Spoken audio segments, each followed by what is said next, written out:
Hey Mia, I'm sorry to hear that. Right now I'm trying to figure out how to get Streamlabs to actually capture the game without me having to capture the whole window, but nothing is working.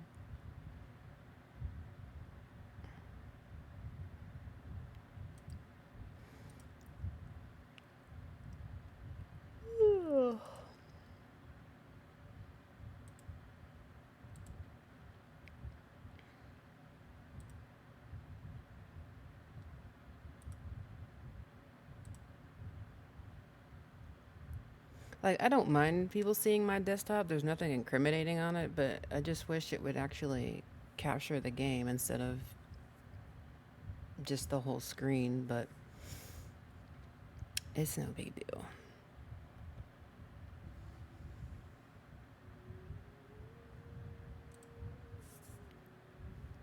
It's still the principle of the matter. Yeah, exactly.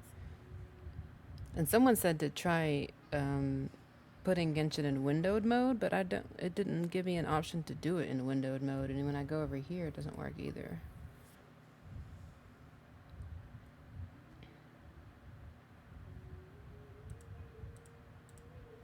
So, oh well. I'll just have to make sure not to click off the game. Let me know if you can hear my fan. By the way, it's currently 80 degrees upstairs, so I turned my fan on. I moved it a little further ways back towards the bathroom, so it's not right in front of me, but still blowing on me. You can't hear it over your fan. Okay, well, that's fair. I also turned the microphone so that it's not facing that way. So hopefully it doesn't capture the fan. Man, I'm exhausted today. I don't know why. It's not like I had a busy day or anything. Actually, with my new position, I have less work to do.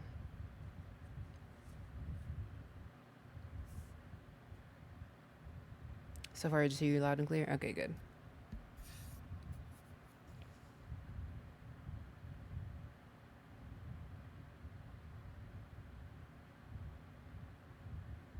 My mic is picking up something. I may need to turn it a little more because my character keeps jumping.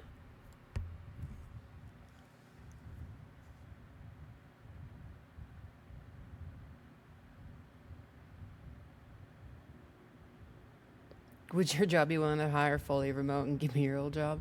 I was actually going to tell you that if it wasn't for the fact that you need to be in the office for training, that I would send you the link to my old job. But unfortunately, you need to be in office for training, and then it's 2 days in, 3 days out. Unfortunately, they no longer do fully remote. Dang, yeah, I know. All right, I don't remember what I was doing because I didn't play Genshin last week.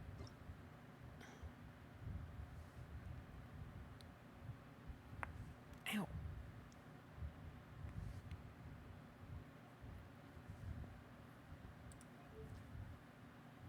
Oh, here we go. Maybe I should do this.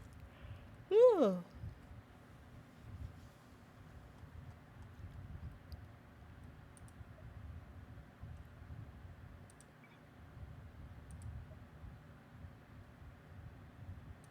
Okay, bear with me. Bear with me.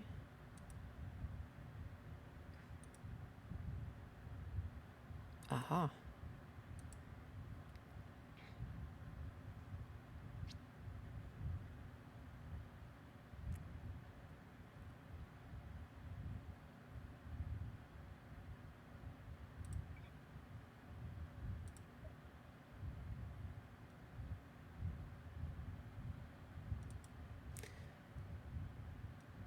Oh, yeah, it's all coming together.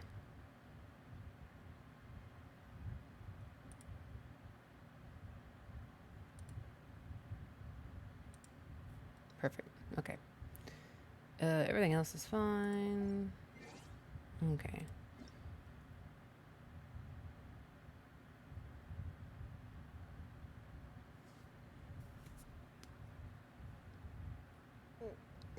I'm gonna open up my Twitch app and check my audio. So if you hear it repeating,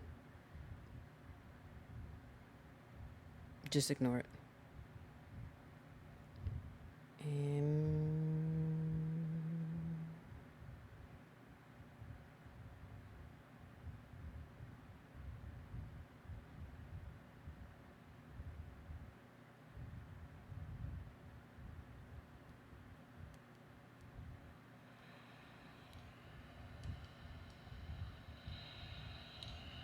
Okay, yeah, you can hear my fan. Damn it.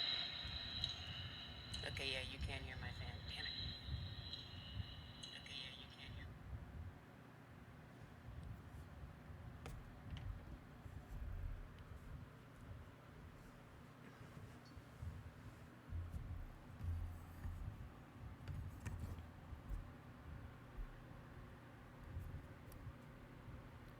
hear. Hang on 1 second. I'm adjusting my mic. Uppies. There we go.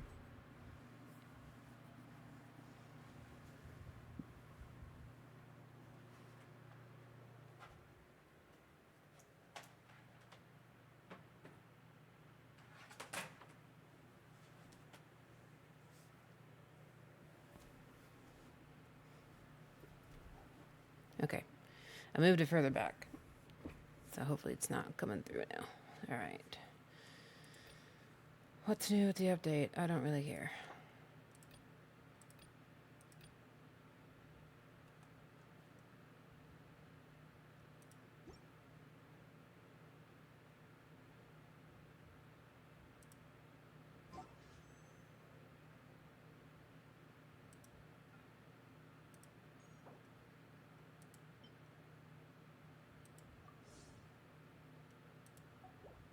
I have a crap ton of wishes and gems that I've just been hoarding for like no reason.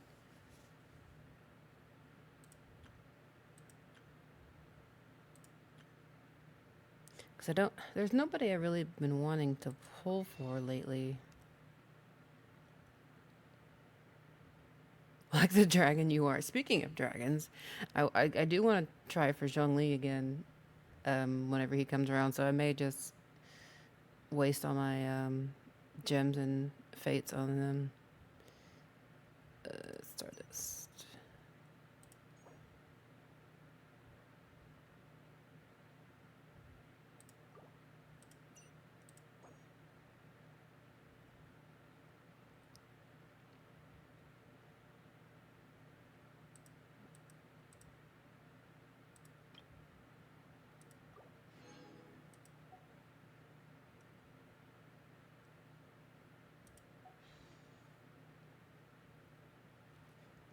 I mean, I could use him for getting up to higher places, but I could also do that with Zhongli, so yeah, I'm not too bothered with it.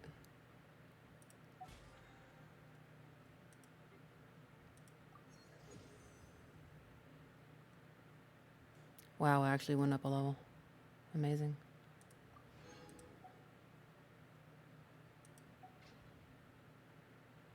Okay, is that everything that I needed? No.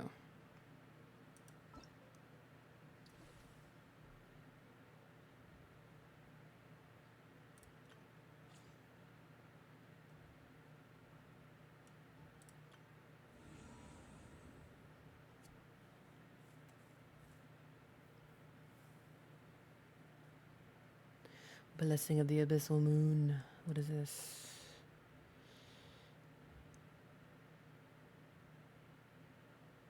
Oh, interesting. I may do the Spiral Abyss or Abyss Corridor, whatever it's called, at some point.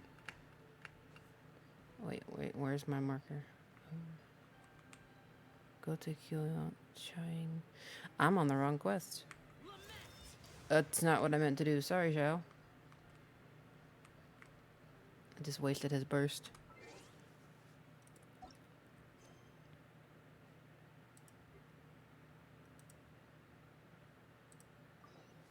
There we go.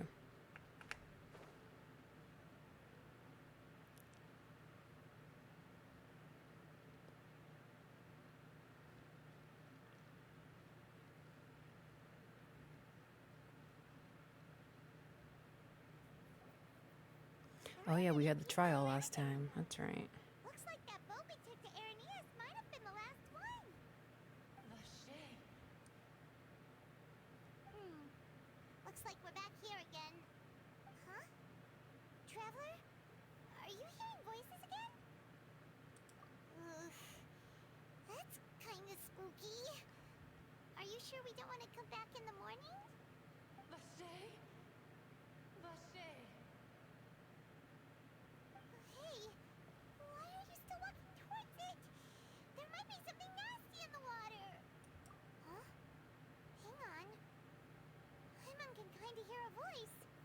It's calling for... Huh, yes, so we're all going crazy. Right? Hey, traveler? Stop walking! Come on, wake up! Here I go again.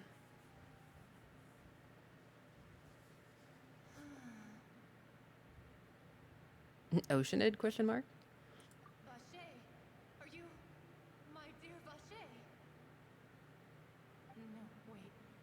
You seem to be someone else. Do you know Vache? Do you know where my love is? Wait. Who am I? I'm very sorry. I fear I do not know. My memories feel like they have been washed away like a flood. So many fragments dissolved amidst the tide, never be recovered. How much have I lost? How many things that I once held dear while on land have I since forgotten? Yes, that is what I was once. But now, I am but the consciousness of one who is lost, therefore. I do not know how I came to be like this either. I only vaguely remember being covered in light blue water, and then all grew dim. I also remember going to many places. I loved adventure, loved exploring places of peril. No matter where I went, Vache would go with me. I knew how dearly he loved me, and I also loved him equally as much. But now, we can no longer go back. The pain of such parting. I never knew how heavy it could be. No, our reunion no longer has any meaning. There is no Then why do you keep calling out for him? any new memories.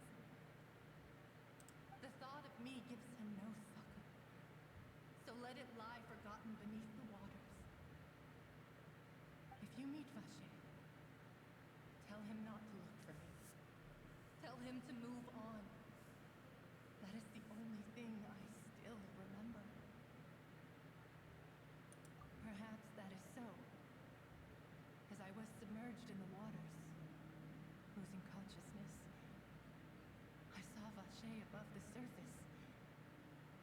His eyes were filled with such sorrow, such longing. If only I could have comforted him, told him that I did not suffer.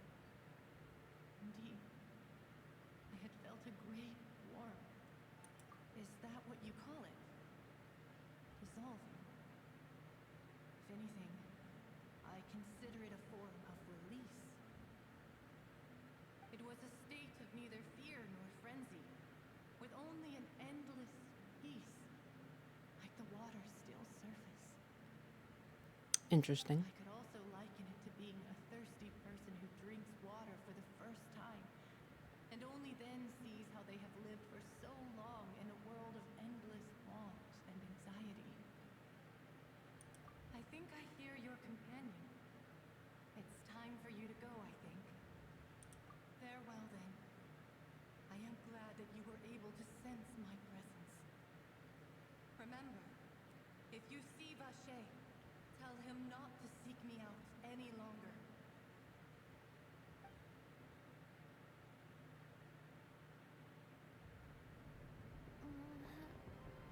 Wake up! Come on, hurry! Navia's outnumbered! We woke up to a war. What the hell?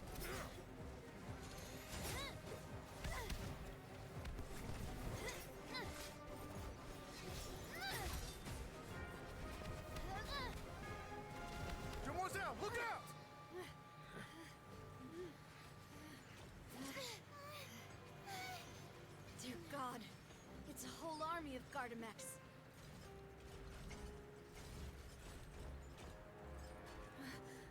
Chlorand?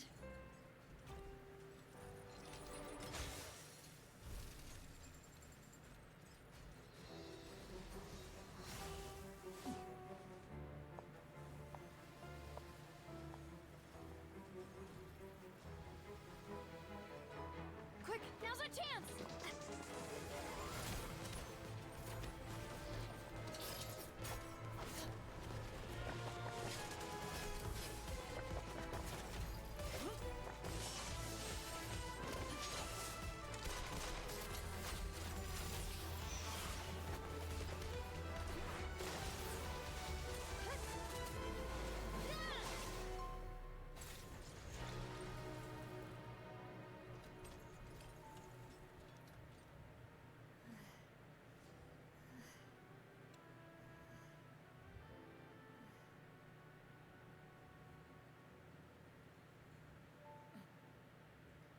You're welcome. I should thank you for lending us your sword there, Chlorand. But before I do so, could you explain how you managed to show up here? I followed you. It seemed to me that danger has followed you more closely as of late. I believe that following someone without their knowledge is actually called stalking, is it not? Mr. Callus's last wish was for me to ensure your safety, and I will not betray his trust. He would do the same, were he alive today. Do not speak of my father! Sorry, Demoiselle. I was not strong enough. Thank you for your aid, Miss Clorand, but do keep an eye out for your manner of speech. I believe we all wish to avoid unnecessary emotional harm. Sorry, I did not consider your feelings. Whatever. What else do you know? How did you come to the conclusion that I'd be in grave danger? I doubt I know much more than you, but I believe that the mastermind behind the serial disappearances is very powerful. Your performance tonight will almost certainly attract their attention. I'm sure they've known about me. To be honest, I'm shocked it's taken them this long to act against me. And what about these Gardamex? I thought only those associated with the Maison Gardiennage could control them. None of these mecha have serial numbers. I was sure to check a moment ago. They are not the ones used by the authorities to enforce the law. I can only conclude This is just like Iron Man. a powerful or wealthy party must have obtained them via illegal means, deploying them as a private force of sorts. What? Your point being that they're out of Spina di Rosula's league, then? Yes. Be careful, and do not act rashly. I will continue investigating no matter what. We will bring the truth to light. That's my father's true last wish. Regardless, thank you for your help today, Clorand. But if you get any ideas, tell me first. I don't much appreciate being followed. I do not think that they'll strike again anytime soon. So I shall stop following you. Good day, all. But it's nighttime. Right. I suppose that's the best news we've gotten today. Demoiselle, I believe that Miss Clorand was being sincere with you. If we tried, we could attempt to thaw relations a little. I know, she's... Oh, thank goodness! I thought we were done for! Those Gardamex came out of nowhere while you were unconscious, and Nadia and her gang saved us! I like how there's still people in the background as if nothing happened. Oh, and there was that champion duelist named Clorand who came out to save us too! We got lucky there. Paimon probably couldn't have fought them off otherwise. Oh, come now. Forget all that polite talk. That wasn't really a farewell meal we had back there. Not for me, anyway. In truth, I hope that every meal we have together shall be a victory feast. As such, we're still partners. There's no need to thank me. It will take 50 years for me to match Demoiselle's magnanimity. If it were me, I would have joined the Spina di Rosula on account of her goodwill long ago. All right, you two. That's enough. Actually, Navia, how did you know that we were in danger? You sure did show up in the nick of time. Well, to be honest, you're the one who tipped us off, Paimon. Huh? Really? Paimon contributed somehow? Ooh, Paimon's even more amazing than she thought! Yes, all thanks to you grabbing my drink by mistake. How did that help? After we parted ways, I was on the way back to one of our bases when I suddenly thought of what you said. That the Fonta tasted kind of salty and icky. Fonta only comes in sweet flavors, so how could it have tasted salty? The color of the drink, if I recall, had also been a bit off. So the Fonta had been spiked with water from the primordial sea? Yes, so if you hadn't drunk that cup for me... Spina di Rosula is preparing the grandest of awards for you as we speak for saving the boss.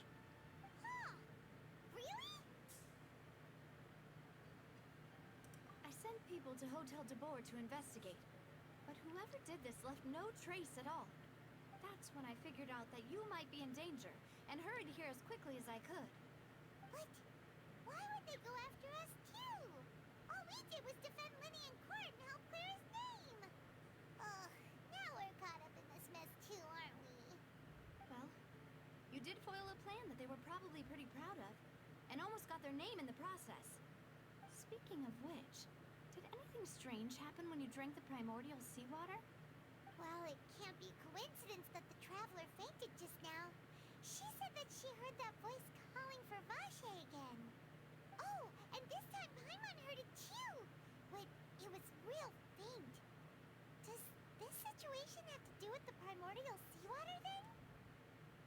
Does that mean the primordial seawater raises someone's sensitivity to hydro when it's used on people who are not from Fontaine? That doesn't sound like too much of a bad thing, to be honest.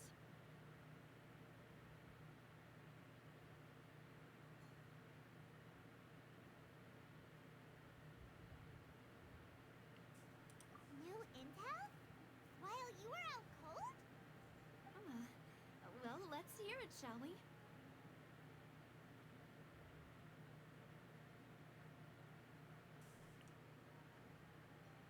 Oh, that is important. Vache. That name doesn't ring a bell. I suppose he hasn't stepped forward as a witness in court lately. Since he saw that young woman dissolve, he was at least at the crime scene. But he never gave testimony or any information regarding people dissolving in the primordial seawater. Could he have been threatened?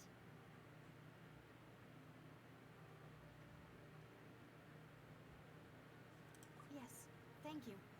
This is very important information indeed. We will continue to investigate.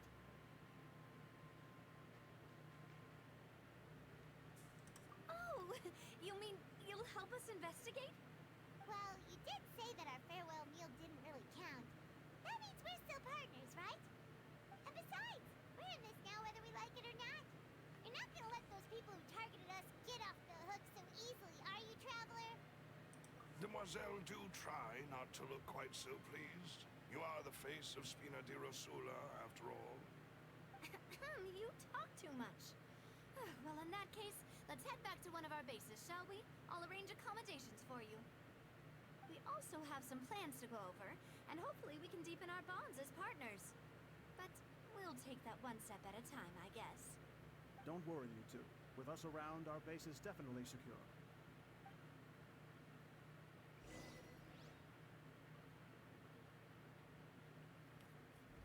Oh, nice camera angle.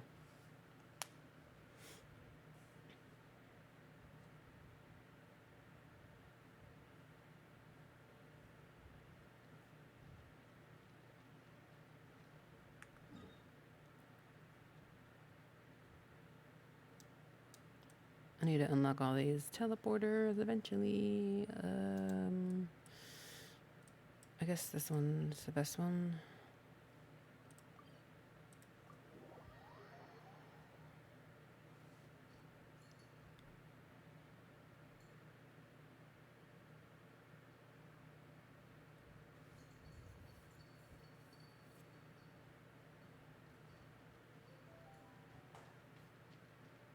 Alright, am I going the right way? Yeah.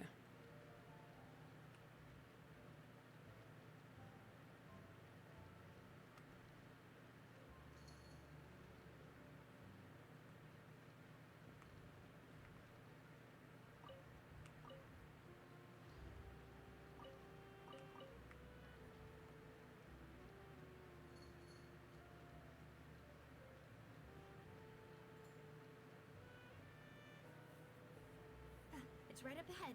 But let's make sure we weren't followed first. I've been keeping watch, Demoiselle. I haven't spotted anyone suspicious thus far. Huh, very good. But let's not let our guard down for now. I shall find rooms for our respected guests. Thank you, Malus. Now, let's continue, traveler.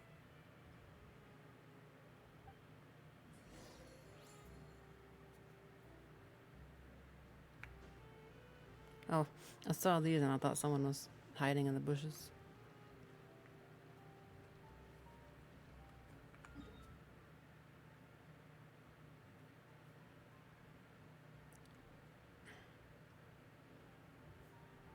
How do I get there? Oh, it's underneath. Ah.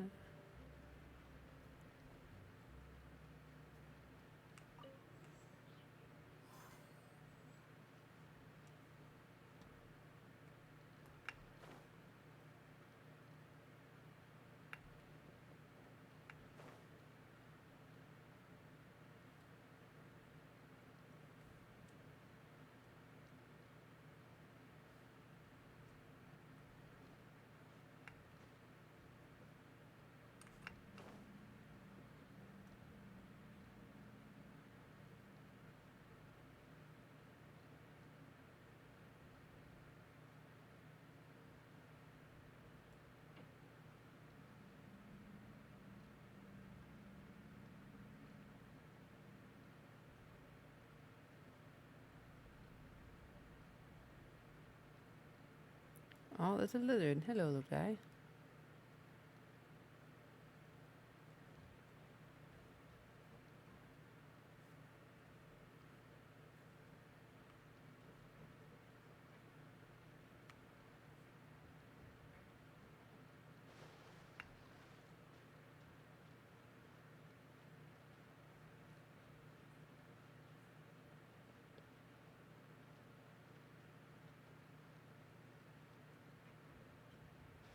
Oh, damn it.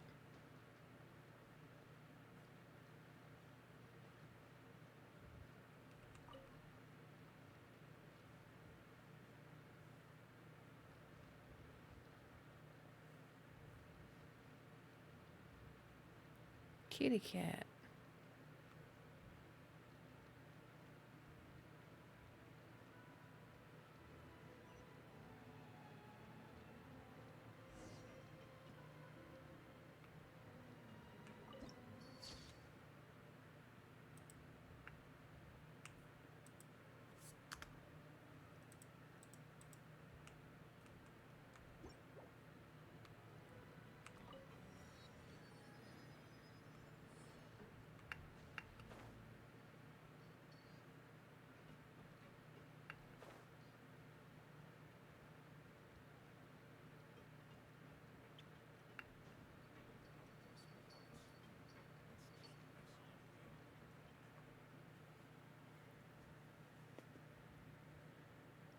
So, this is your base? It's not quite what Paimon imagined.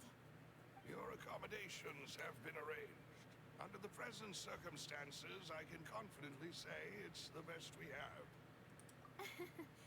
Well, our funds have been a little tight lately. After all, we don't allow illegal or unethical profiteering. In fact, our funds often come from citizenry who support us. Seems like it's tough times for everyone. But if you have the support of the people, that does sound like it's worth it. Hey, To bud. be honest, our financial situation was a lot better back when my father was in What's up? charge a few years ago. I'm afraid I'm not quite his equal. Your father, he was the previous boss of Spina di Rosula, right? How did he... Demoiselle, if you'll allow me to explain. No, I'll explain it myself. I suppose I couldn't run from this topic forever. And as partners, this is something I hope they can understand. My father's name is Callus. Yes, the same one they call Callus the Unfaithful in the streets. 3 years ago, he was accused of murdering his own friend. But he chose a duel to defend his honor instead of standing trial. He died in the duelist's ring. Oh no. But I do not believe my father was a murderer. I'm sure he was set up. At the time, I believed that if he only stood trial and was duly investigated, something amiss would crop up and prove his innocence. But strangely, he not only requested the duel himself, but rumor has it that even after being seriously injured, to the point where he could be deemed as having lost the duel, he refused to surrender, determined to die in the arena. 3 years later, I still don't understand why he did that. How could he protect his honor if he's dead? If anything, he gave up his chance to defend himself. The closest piece of info I have is that my father had been investigating the serial disappearances case at the time of his death. Ah, so that's why you're so determined to get to the bottom of that case.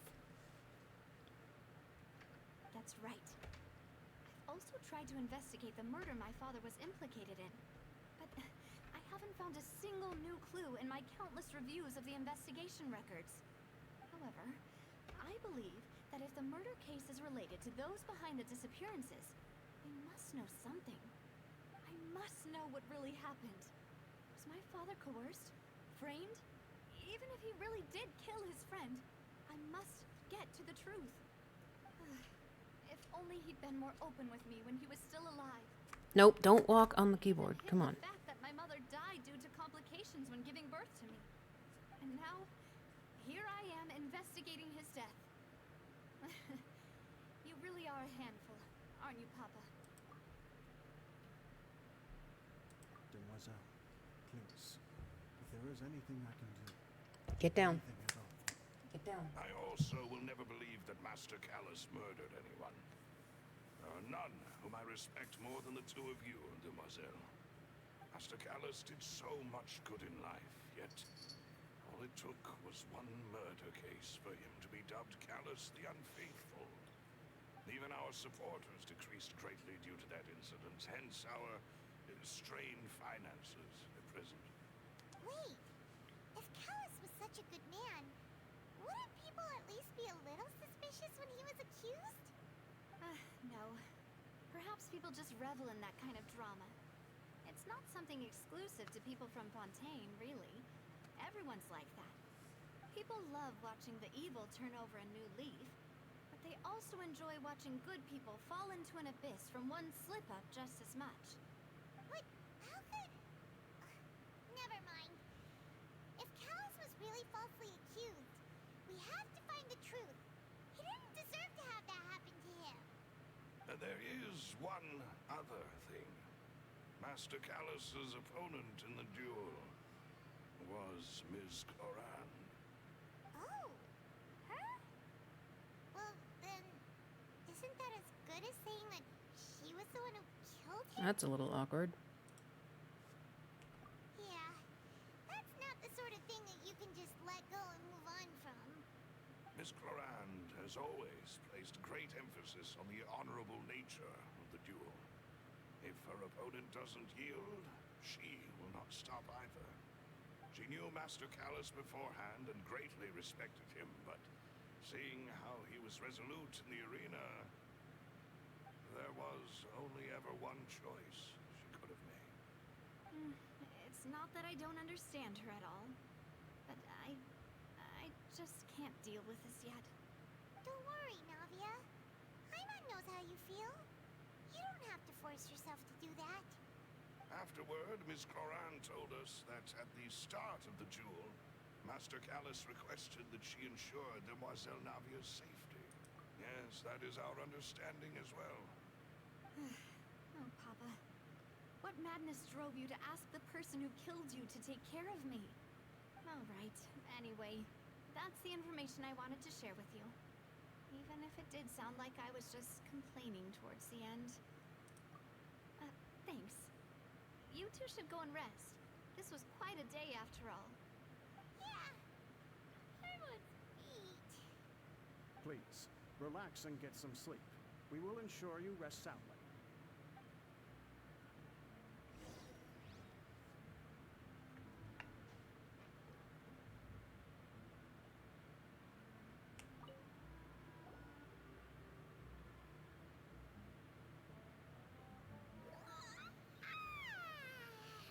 Paimon slept so well. This place feels almost too safe. Huh? Navia? Where did the other two go? I sent them back to Poisson. It's Spina de Rosula's place of origin, and where we have our headquarters. There's not much for them to do here at the moment. Paimon gets the feeling that you're just trying to get them off your back. Maybe. But never mind that. When did you get back? Were you waiting here the whole time? No, I just returned after going out for a while. I did some investigating yesterday regarding the name Vacher. Wait, so you didn't sleep at all?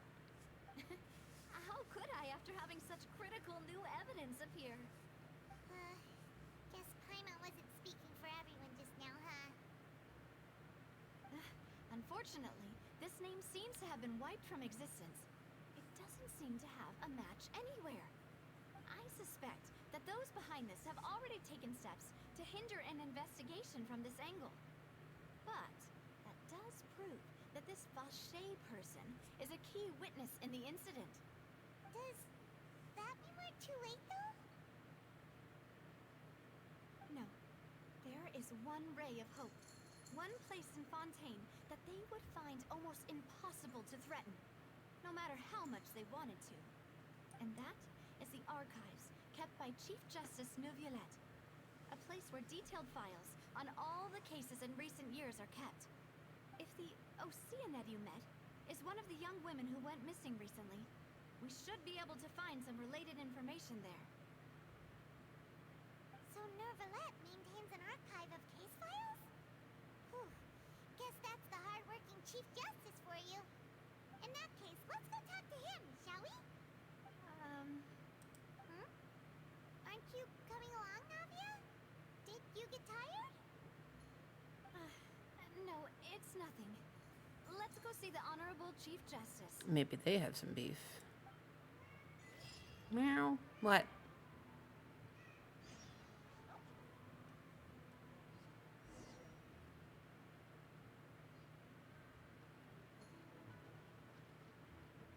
Hey, Lucas, what's up?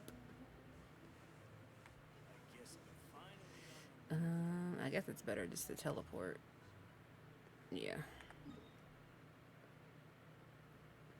Hey, Rhythm. How's it going? Let's go here.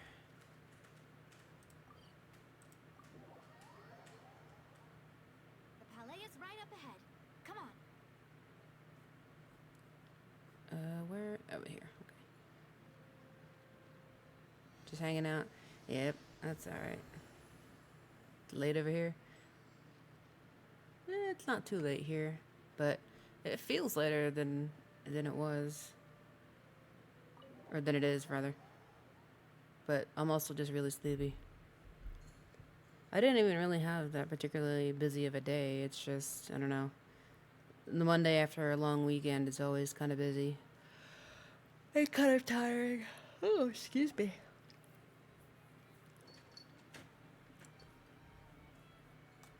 Oh, hello, Jack. Halt! Please state your business here. The Chief Justice is presently occupied with official matters. Huh. This place does look pretty heavily What? guarded. What do you want? Guess that proves that Neuvillette's files are really Quit, secure. quit, quit. Hey, don't you recognize us? Huh? Who are you? Just to be clear, I don't care who you are or who you might be related to. Our rules make no exceptions. See? They've got great discipline, too. Yep, yep. Paimon can tell. If you're here just to crack jokes, I can point you towards the exit. Unlike some, we're busy, so please leave if you don't have a reason to be here. Okay, okay, calm down. What I meant to say is, shouldn't you remember us from a few days ago? We were at the trial of the great magician Linny. Oh, yes, I remember. I read about it in the Steambird.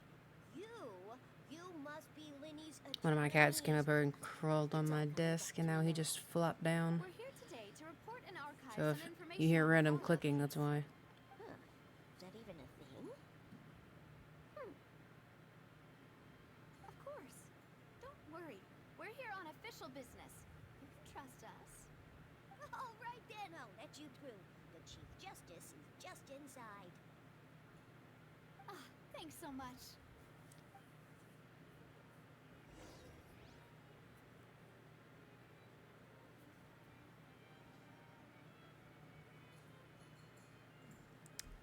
Which office? This one? Yeah.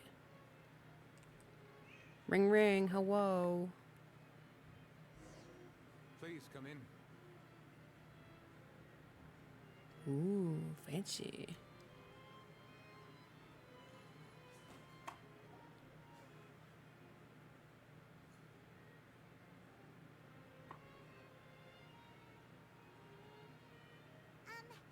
Sorry to barge in, Monsieur Nervalette. We only lied to get in because we didn't know any other way. It's all right. Please let me know how I may be of assistance to you. So you're not mad at us? We're looking for a man called Vacher. He may have been an eyewitness in the serial Vacher. disappearances case. If we can find him, we may be able to unearth some key information on the case. Ah, I see. In that case, please wait here a moment while I browse through the files.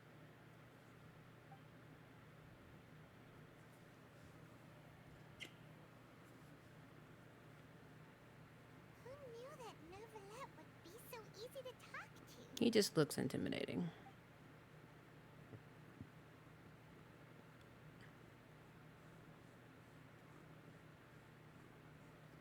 Excuse me. Unfortunately, I'm quite certain that no one by the name of Vacher has been involved in any case, criminal or civil, in the past several years.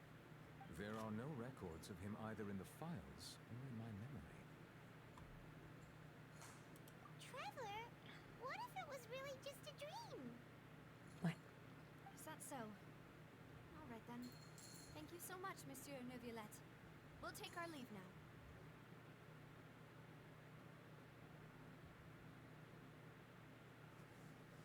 Ahem.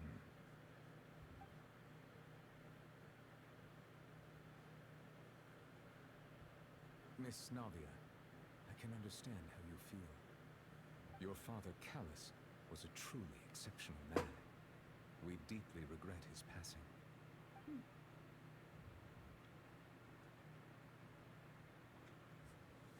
And what are you trying to say, Monsieur Neuvillette? Are you trying to console me? Extend your sympathy? Or just express some tendril of regret? No. You are not trying to do any of that. I can hear it in your voice. There's no emotion behind your words. Even he has a little bit of a heel in his Only shoes. That's crazy. circumstance, because you felt like you should.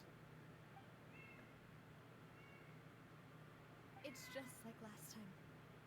After my father took his place in the duelist ring, I pushed through the guards to talk to you as a last resort.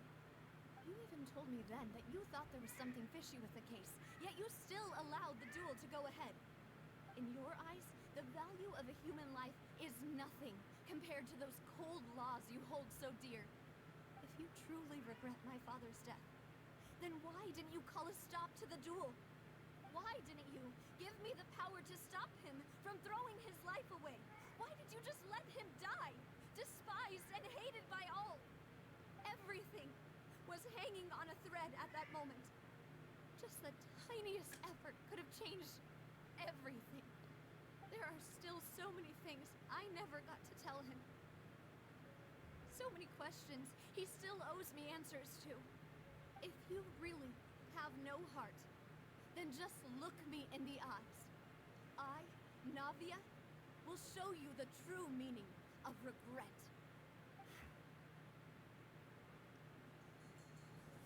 I'm sorry, Miss Navia.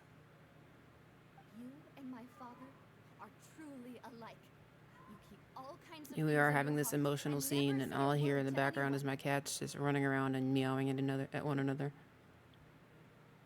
It's not so much that you can't feel, but that you would never express anything. Oh well. In any case, everyone already knows full well the apathy of the Chief Justice. My apologies for taking my emotions out on you, Monsieur Chief Justice. Let's go, Traveler and Paimon.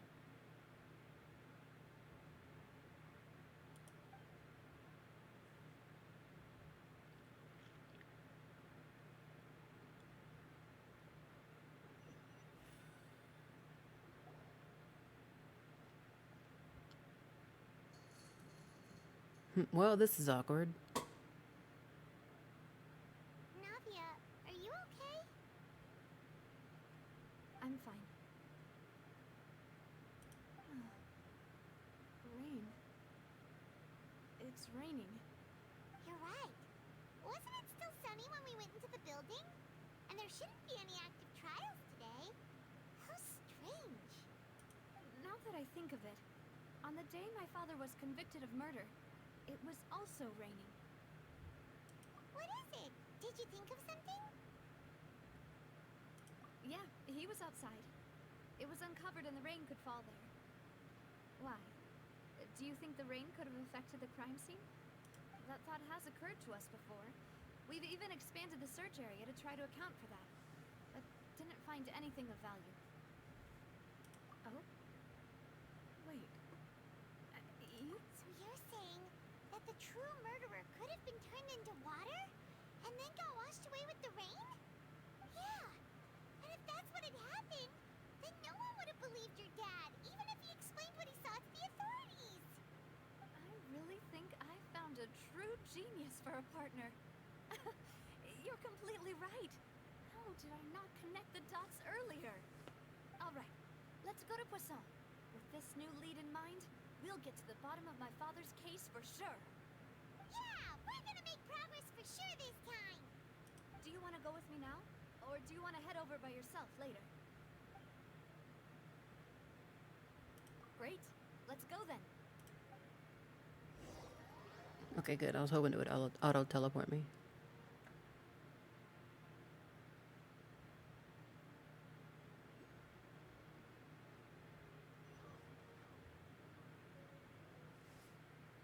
Or, well, most of the way at least.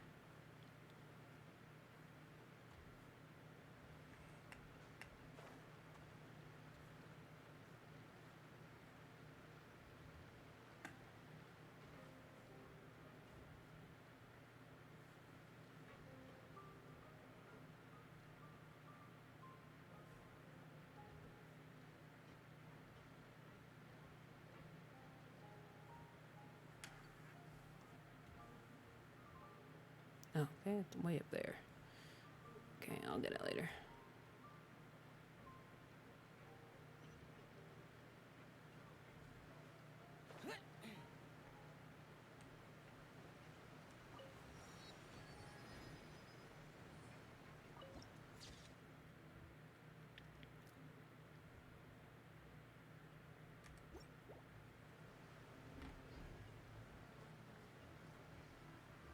Stop.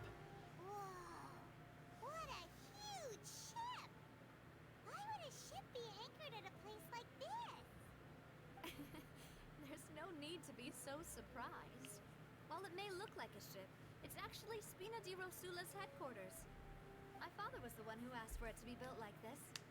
Perhaps our taste in exterior design is the only thing we occasionally had in common. A gigantic and glamorous ship embodies discovery, opportunity, ambition, and conquest. It symbolizes Spina di Rosula's bright and limitless future. And Paimon thought you were bluffing when you said Spina di Rosula had a glorious past. Paimon was confused why a group with such a history would live in the sewers. But now that Paimon has seen this ship for herself, she's been convinced. Well, Poisson Poisson is where Spina di Rosula began, after all. It's our main base, our home.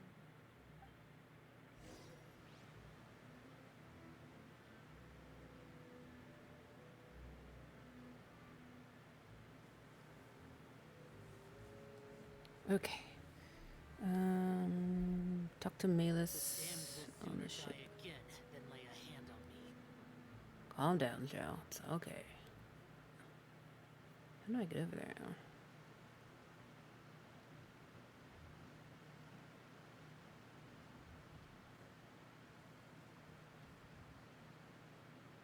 Is there one beneath me?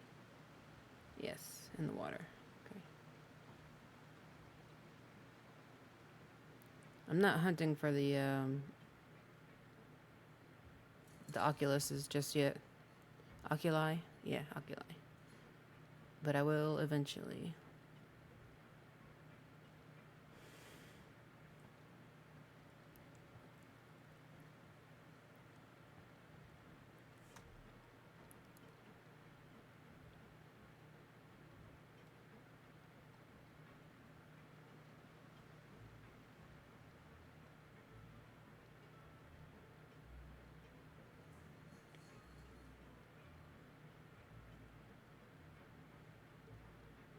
Do you have an elevator for this thing? My gosh.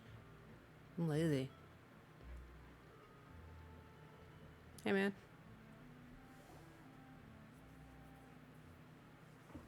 Malus, we're back! Apologies for the wait, demoiselle, and our most important partners. You said before that you still had some business at the court. What brings you back to Poisson so quickly? About that. It's because my partner here reminded me of something really important. You see, what if my father's case had something to do with water from the primordial sea? You still remember, right, Malus? On that night, it was raining? Yes, the case was quite similar to that of Mr. Linney's. Both were what you'd call impossible murders. Could you tell us a bit more about what happened before? Yeah, of course. Many years ago, something called synth began to gain popularity in Poisson. At a glance, it was a kind of drink that could excite your mood and produce many pleasant hallucinations. Ah, it was a drug. Didn't that guard guy who turned into water also mention that the primordial water could be used to produce some kind of potion? Yes, he did. Considering what we know now, it's almost certain that synth is created using water from the primordial sea. If you drink synth for an extended amount of time, you'll suffer many side effects, such as losing the ability to focus or control your emotions. And if you were to stop drinking it completely, you'll experience flashes of paranoia and anxiety while lacking energy to do anything. So, It's an yeah, that's extremely like dangerous an substance. addictive drug. As he oversaw Poisson, my father was compelled to put a stop to synth abuse and called for a complete ban of it. Boss's uncompromising attitude incurred the synth vendor's wrath, but no matter how much they threatened or bribed him, he refused to yield. Not only that, the boss became determined to find the mastermind behind the synth operation, and put an end to the problem once and for all. Yes, but the enemy was very cunning, so he could never get anything out of the dealers, all of whom only sold the stuff and weren't privy to the rest of the operation. Recognizing that, my father decided to contact the dealers in secret and cultivate personal relationships with them. Finally, he was able to convince someone to become his informant. The man's name was Jacques. He felt greatly ashamed about his work after seeing many families destroyed by synth abuse. That night, my father hosted a banquet at his countryside estate. He planned to meet up and exchange information with Jacques over some food. But then, we heard 2 gunshots from the courtyard. We raced to the scene and found my father, still holding a gun, and Jacques, who was already dead on the ground. Huh? How did that happen? Aren't they on the same side? Sounds just like Lenny's case, doesn't it? In both cases, the culprit seemed obvious, but neither appeared to have any motive at all. Looking back on it, though, I now believe the most important clue was something we all overlooked at the time. pieces of clothing left at the scene. Precisely. It's all thanks to you that I made the connection now. Back then, we all just thought they were some costumes that Jacques used to disguise himself at the banquet. But, considering it now, it's almost certain that they belong to a third person at the scene. With one extra person, we'll also need to reconsider why the 2 shots were fired. You're right. We still don't know what happened. But my intuition tells me that we're on the right track to figuring it all out. I'm finally headed towards the truth. Jacques was an empathetic man who was infinitely remorseful for his past actions. It's unlikely that he turned on Boss with zero warning. I think this third person is probably the key to the full truth. On that note, however, even though this will not please you, demoiselle, as your and your father's butler, I must still offer a word of warning. Our opponent is insidious and cruel. They are extremely difficult to deal with, and Boss has already lost his life trying to bring them to justice.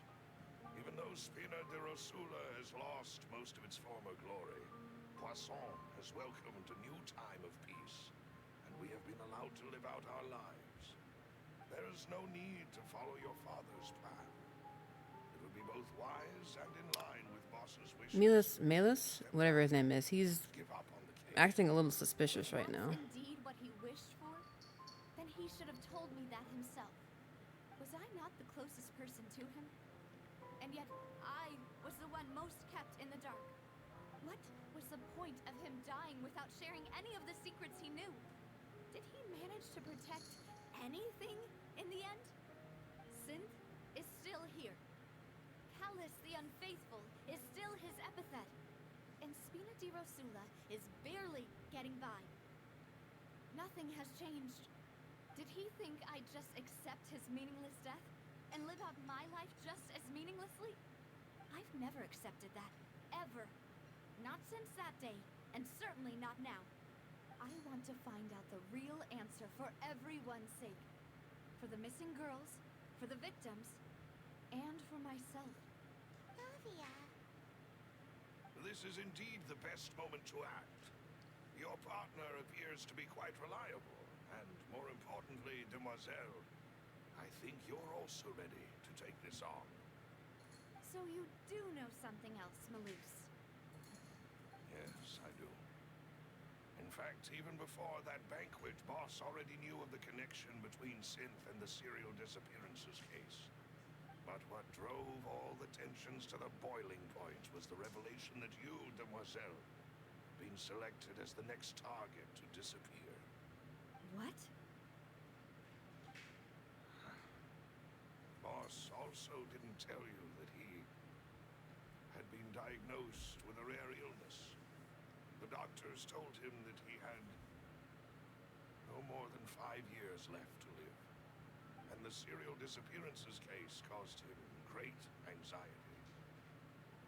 5 years was nowhere near enough time to resolve this long-standing conflict. But once he passed away, all the danger would pass on to you. Knowing all of this, he decided to use one final intimidation tactic before his death. He claimed to have already gotten his hands on some key incriminating evidence for the other side, and even told some members of Spina di Rosula about the details. But as long as you remained safe, he would not share the evidence with the public. If something were to happen to you, then he and all those he told would immediately expose all they knew about Synth and the disappeared victims. Right. So nobody would be able to get off scot-free. As we've seen, Boss's tactic has worked. Even though Boss has been gone for a long time, the other side has not tried to take Demoiselle's life.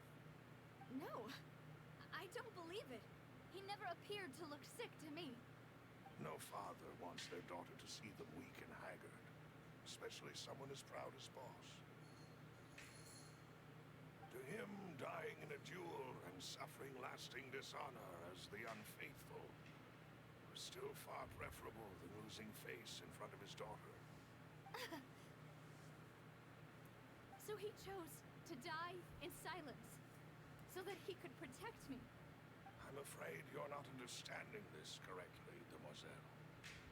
What Boss wanted to hand to you was not a parasol, but a sword.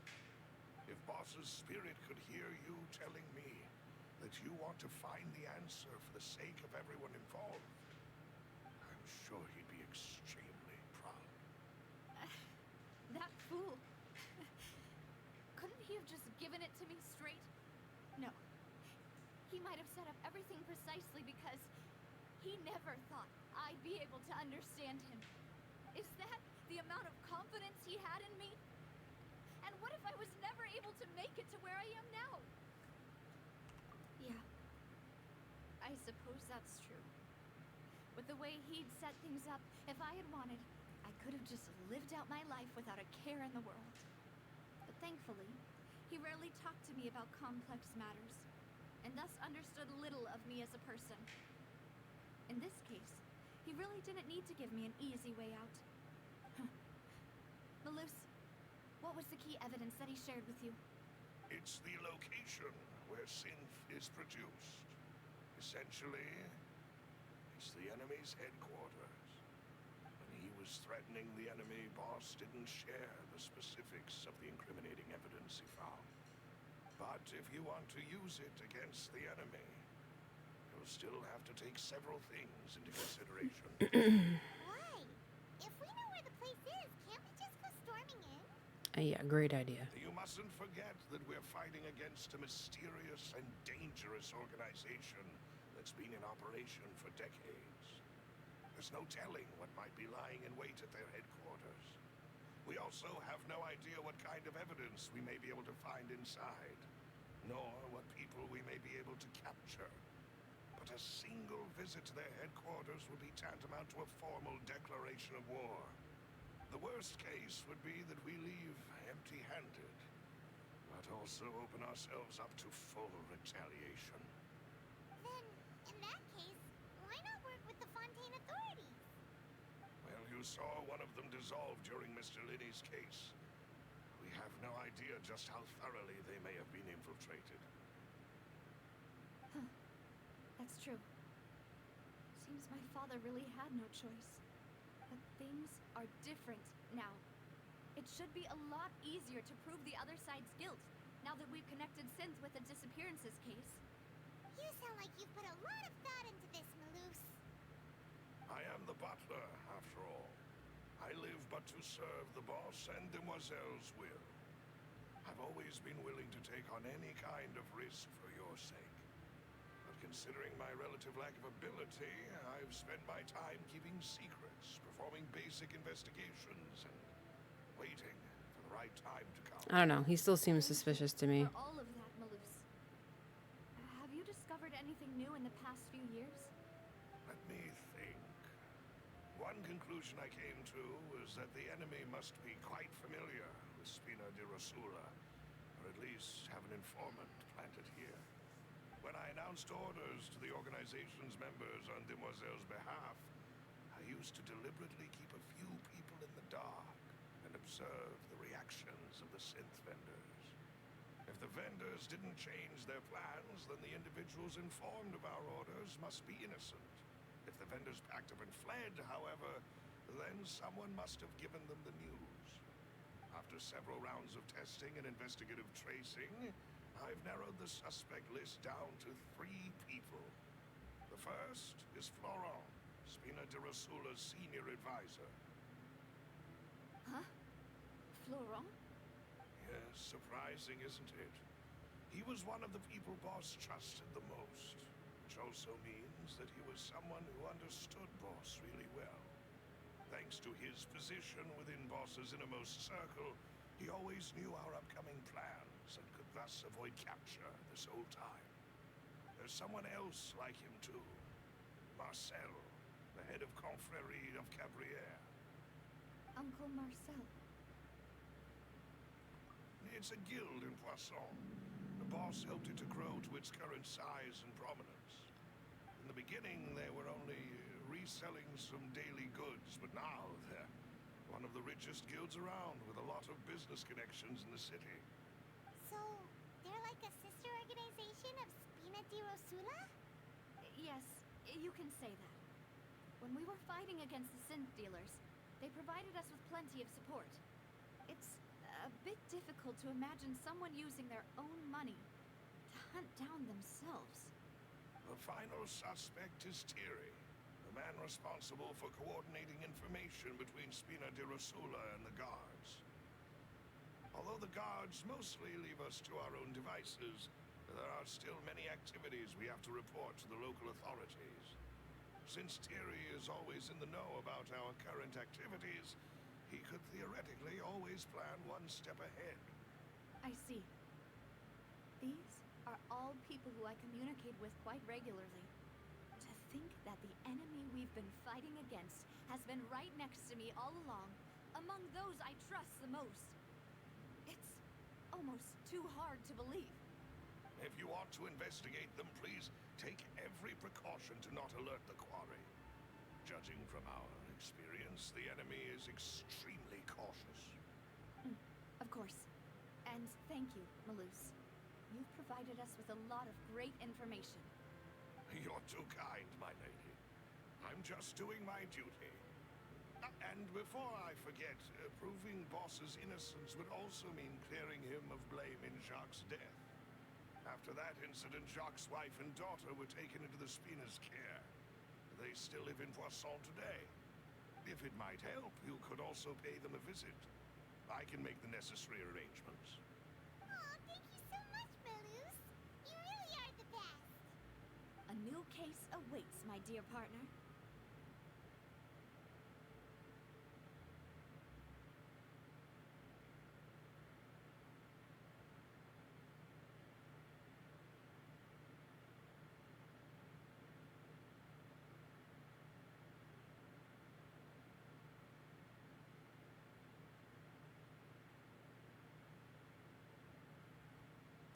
I hope we can work together to uncover the truth and end this case once and for all.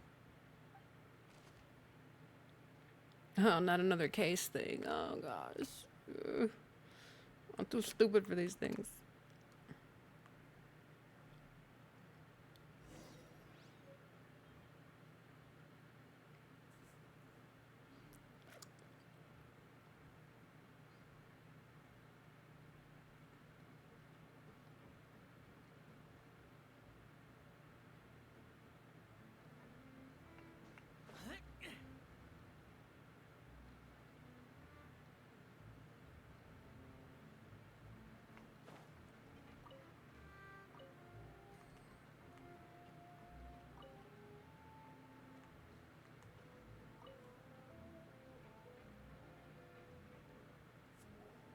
It is settled, then. Please excuse me, and enjoy your conversation at your leisure. Thank you for arranging everything for us, Malus. Excuse me, miss. Do you need anything from us? Oh, Hey, Navia's all quiet. This is That kid looks stoned. I'm sorry that I only came to visit after all this time. After what happened, I didn't know how I was supposed to face the two of you. If it's about that, there's no need to apologize. After my husband died, Spina di Rosula sent us a lot of mura and support. I understood your guilt and apology to be genuine. But aren't all of those things nothing compared to the loss of Jacques? I can understand the kind of pain that comes with losing a father so needlessly. You don't understand at all. I didn't know how to face you, because I didn't know what I could possibly bring as a consolation gift. I know only the full truth could bring closure to you, and to all of us.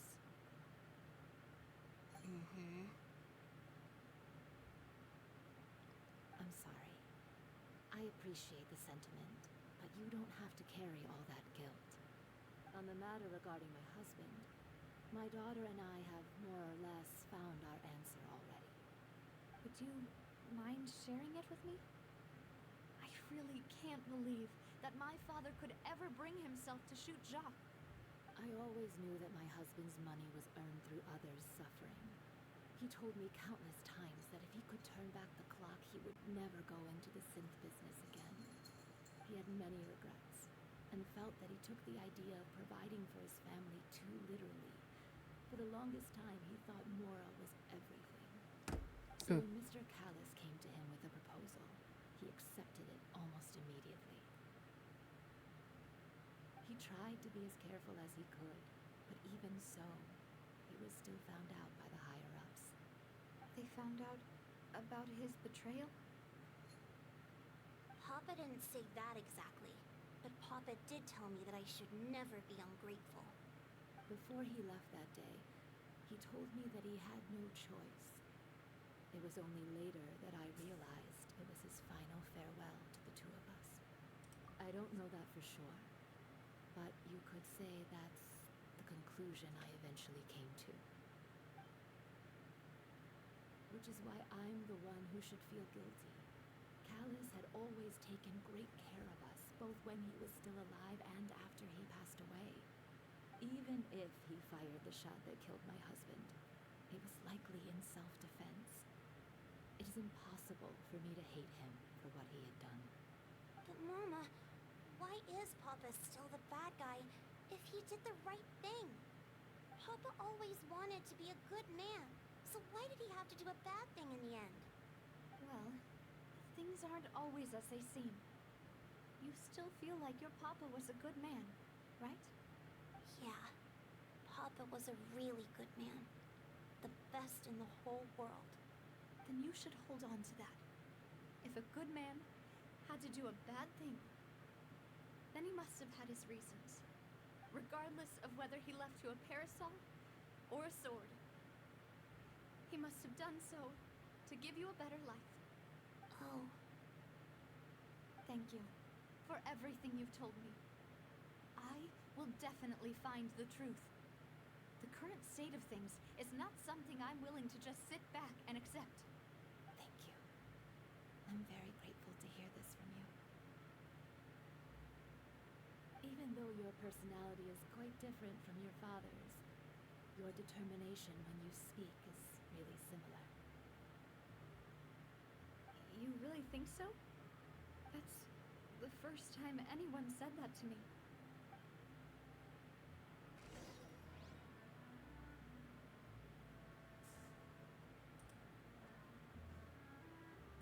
Like, little girl was like pissed at first, but then like she turned around pretty quick.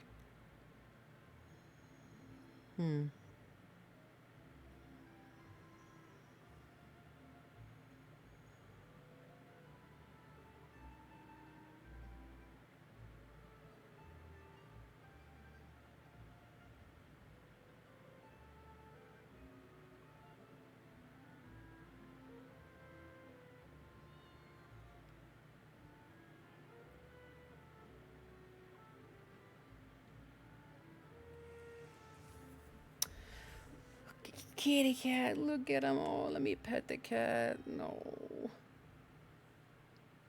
Cute. Alright, tuck the floral. Are you okay, Navia? I'm fine. Don't worry. Let's investigate the 3 suspects next. Laurent should be nearby, and we should be able to find Thierry and Uncle Marcel in the city. I'll get myself together on the way, so please don't worry. Okay, if you say so.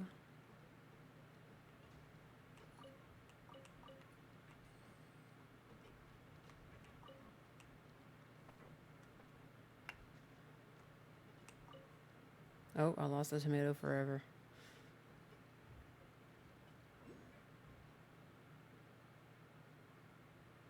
Where are they?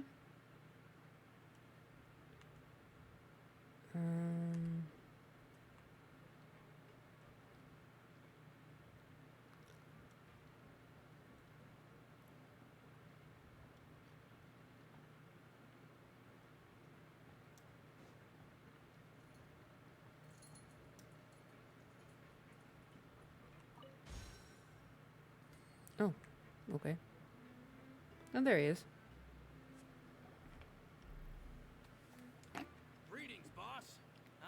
I be of assistance today? I'm sure you've heard about what happened at the Opera House. Someone got turned into water right in front of us. Yeah, I've heard. With something that dramatic, I'm sure journalists will milk it for all it's worth. And it'll be all the talk for the next several weeks. It also reminded me, on the day that the incident happened with my father, it was raining outside, and we found some clothes left at the scene. After my partner here put the dots together for me, I feel like we should try to reopen his case. Can you do me a favor and try to recall what happened that night? Let me think. Mr. Callis was feeling pretty upbeat that day. So he was drinking and bantering away with us at the table. After that, he told us that he wanted to go get some fresh air. So we let him go without thinking much of it.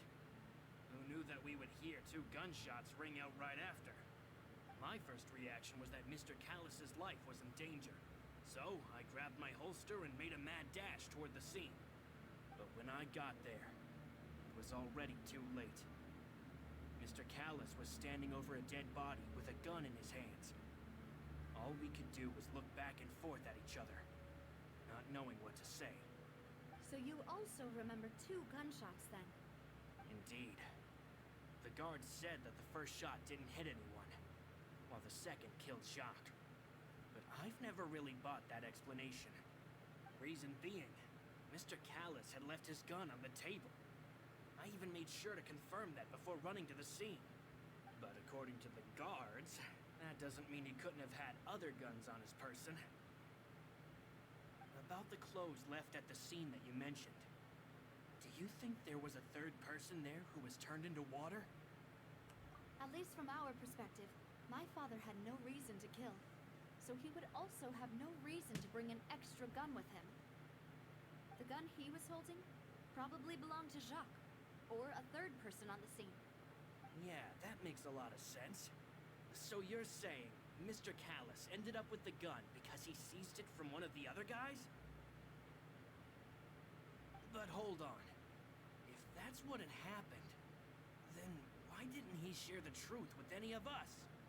He didn't even want to face the Oratrice machine, and chose instead to prove his honor in a duel. Did he lose all faith in the courts after seeing someone dissolve right in front of his eyes? About that, Malus told me a thing or two. So, I think I can understand why he committed to the duel. I'll tell you everything, once the whole truth has been revealed. I understand. Then, I'll leave Mr. Callis's honor in your hands, boss. And if I may just say one more thing. The whole Callis the Unfaithful epithet has been a thorn in my side since the day it was invented. Many people have laughed at me for still calling him Mr. Callis, even after so many years have passed. But it was Mr. Callis's trust that allowed me to rise through the ranks of Spina di Rosula and live the life I lead today. No matter what others might say, he'll always be the man I respect the most. And he'll always be my boss. Don't worry. I will definitely find the truth. You and all our other comrades at the Spina deserve to know the truth as well.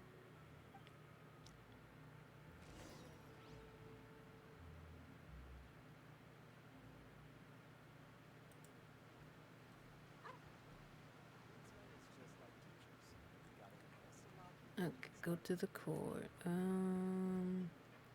But first.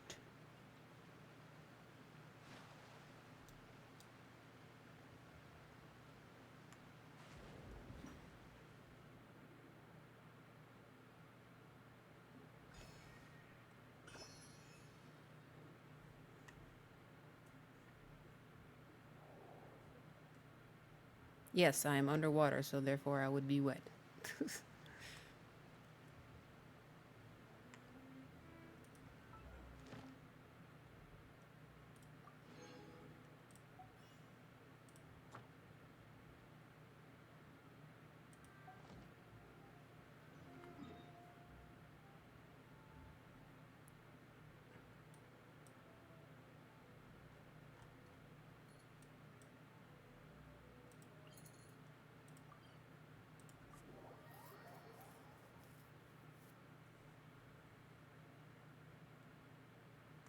There he is. Hello, good sir. Hey, Thierry, it's me. Oh, now, what brings you here, Miss Navia? I've heard that you made quite the name for yourself at the Opera House. Oh, so you've caught news of that already. Oh, okay. Hey, I'm also a member of the Guards, you know. The way you make it sound, people would think I was sent off to Poisson because I had done something wrong. Are you sure there isn't a little bit of truth in that? Under normal circumstances, shouldn't you have been called back to the city already? I mean, where I work is really up to me. Let's just say I enjoy the ambiance of Poisson. Callis did a fantastic job running the town, building Spina di Rosula from the ground up, clearing many obstructions in my way. It would be next to impossible for me to find a similarly easy but high-paying job in the city. Anyway, enough chit-chat. Are these two friends of yours? Well, they're making this guy sound really suspicious. Yes. These two are my partners. What happened at the Opera House made us realize that Linny's case and my father's may be related. We're trying to reinvestigate the details of my father's old case. Ah, I get it.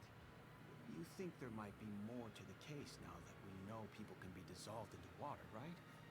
I was also flabbergasted when I first heard of it. If you want to go through the original files from your father's case, I can help you look for them. That'd be much appreciated. Thank you. Actually, I have another question. Do you have the authority to dispatch Gardamex? Of course. Without them, I couldn't possibly handle Poisson on my own. Poisson. Why do you ask? We definitely can't use them to forcefully get more evidence for your father's case. Well, you see, just recently, we were attacked by a horde of unnumbered Gardamex in the city. So, if you hypothetically wanted to do something against me, all you would need to do is get rid of the mecha serial numbers and send them after me. Then you think too highly of my abilities. Dispatching mecha is very different from controlling them.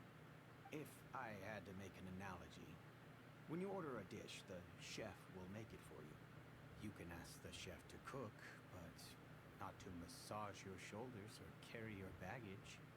If you try to make unreasonable demands, the chef would just think you're out of your mind and ignore you completely.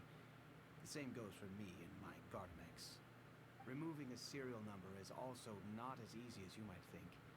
There are a lot of complex steps to it, and it's almost impossible to keep it a secret. And how would you know how to do that? Those mecha were definitely private units. They're certainly not cheap. So, whoever their owner is must be super rich, powerful, or both. Now that you mention it, though, being in the synth business would definitely be profitable enough to afford this. Oh, then you're officially in the clear, Thierry.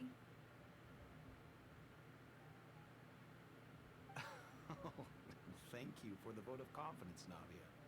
Jokes aside, I'd like to wish you all the best with your investigation. I'll be staying in the city for a little while, so just come find me if you need any support from the guards. Who can we really trust? Memories.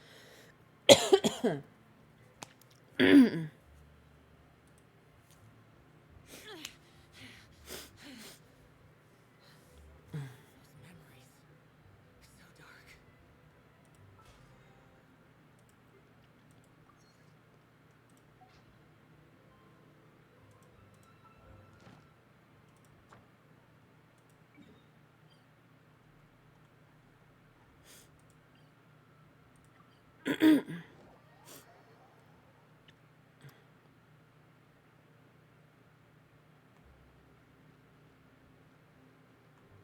Ad Astra Abyssosk. Welcome to the Adventurers Guild. Thank you for completing today's commissions.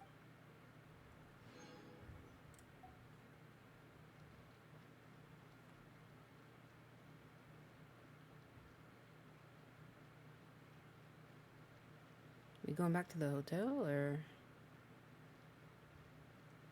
Nope, just down on here. Okay.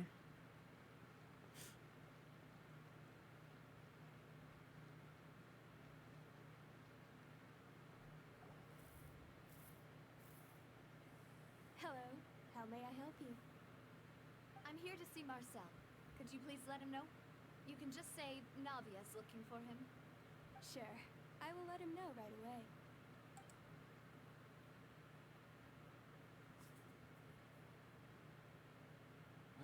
Navia, hello. Sorry to keep you waiting.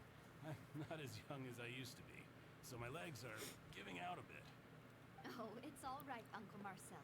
There's no need to stress. I just wanted to talk to you briefly about what happened in the Opera House.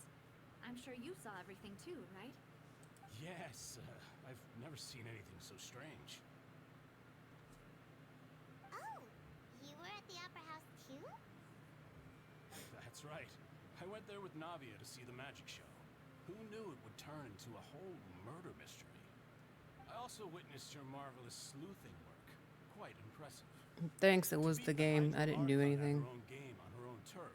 I can already imagine everyone in Fontaine discussing your exploits over a few glasses of wine. Oh, Paimon doesn't want to become the talk of drunkards. Apologies. It's just how Fontaine is as a nation. Everyone loves drama and theatrics. Uncle Marcel, you've also noticed that other thing, right? The fact that humans can dissolve in water? Yes, I was reminded of your father's case right away. Is that what you're investigating now? Exactly. I still don't have much solid proof, but I can sense that the other side has already begun to act. Oh, and what makes you say that? We were attacked on Arrhenius by some unnumbered Gardamex. And there was also an attempt to get me to drink water from the primordial sea. If not for the vigilance of my partner, I probably wouldn't even be here talking to you right now. Oh, you're giving us too much credit. Wasn't it you who protected us? Alas, it seems things are heating up again. The peace that Callus sought so dearly will soon become a thing of the past. But rest assured, Navi, Poisson will always remain a safe haven for you. If you're scared, you can always return there. If anyone dares to lay their hands on you there, the Confrérie of Cabriere will use its funds to the last Mora to bring them to justice. Thank you, Uncle Marcel. But I don't intend to go into hiding. I'm going to strike while the iron's hot. Do you have any new thoughts on my father's case? About that. Sorry, my age is catching up with me, so it'll take me a while to recall my memory.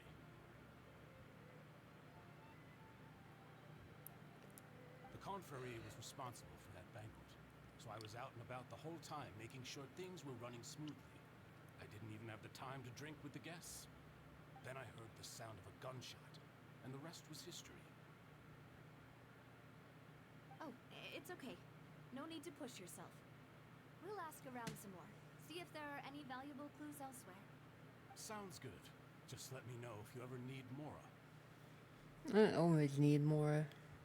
All my wealth comes from Callus's patronage and support. I'll spend however much it takes to clear his name.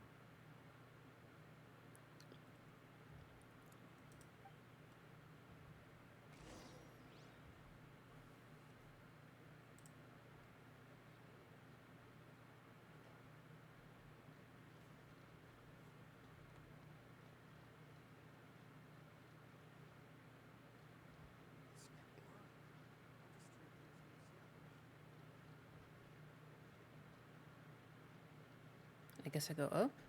Eh?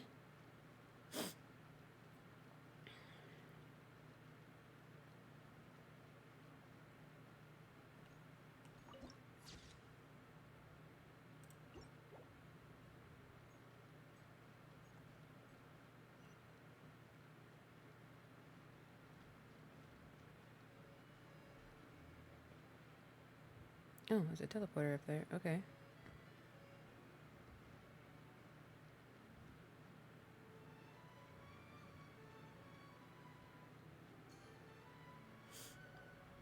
We've talked to all three suspects, purely based on their conversations with me. None of them sounded particularly suspicious. suppose that's to be expected, though. If a single conversation's all that's needed to find them out, then my father wouldn't have needed to investigate the case for so many years. Anyway, even though we didn't make a breakthrough, let's still compile what we were able to find. But where should we start? Ah, you're right. Flora mentioned that Talus probably only ended up with a gun because of circumstance. That makes sense. According to Jacques' family members, he already told them that he had been discovered, and that he had no choice before he left home that day. If I had to guess, he probably received an order from the synth boss to kill my father. Had he refused, he and his family's lives would have been forfeit. So, Jacques fired the first shot? Oh? And why is that? Ooh, that's a good point. Jacques probably already knew that he was just being used as a tool for murder.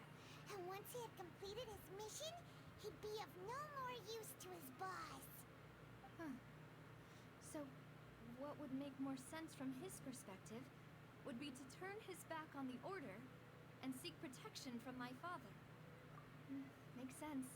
But without evidence, that's still just a theory. A game theory. Besides Jacques, the attack from the Gardamex has been bothering me quite a bit as well.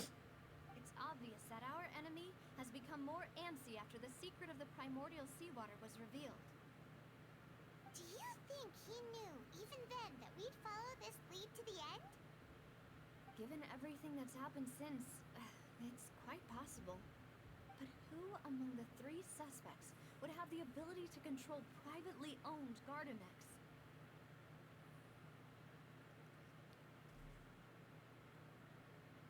Uncle Marcel? My father did really trust him. And they worked together on a large Well, he number said he's of got a lot of projects. money. Maybe that's how he got to know Jacques. And with funds from the Confrérie, he could also afford a large number of Gardamex. Still really hard for me to imagine, though. After all, Uncle Marcel has been around since I was just a child.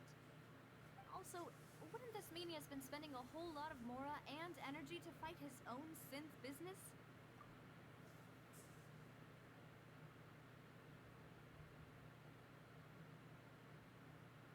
Florent? It is true that he was closest to my father, and thus had the best chance of learning about his dealings with Jacques. But as Spina di Rosula's advisor, his work mostly deals with personnel and security, so he shouldn't have much means when it comes to finances. So you're saying he's too broke to afford a mecha army? Exactly. He can't. And even if he could, I don't think he would be able to dispatch a whole group so quickly. Thierry, you say? It is possible that he's figured out a way to convert the Gardamex for personal use. But I didn't feel like he was lying when he was talking to us about the mecha. I also don't think he'd be able to keep that kind of tampering under wraps. Yeah. Had he actually tampered with the mecha, we'd be able to prove it with a simple check of the guard's inventory. If the mecha were taken from the guards, it should be pretty easy to find out when and how that happened. Who could it be?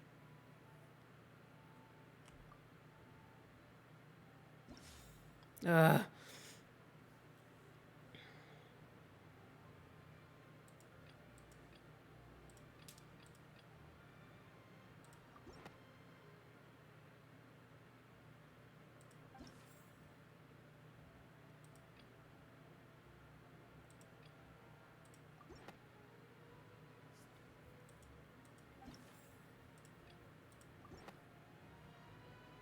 You know, if you think everything through, Uncle Marcel is indeed the most suspicious of them all.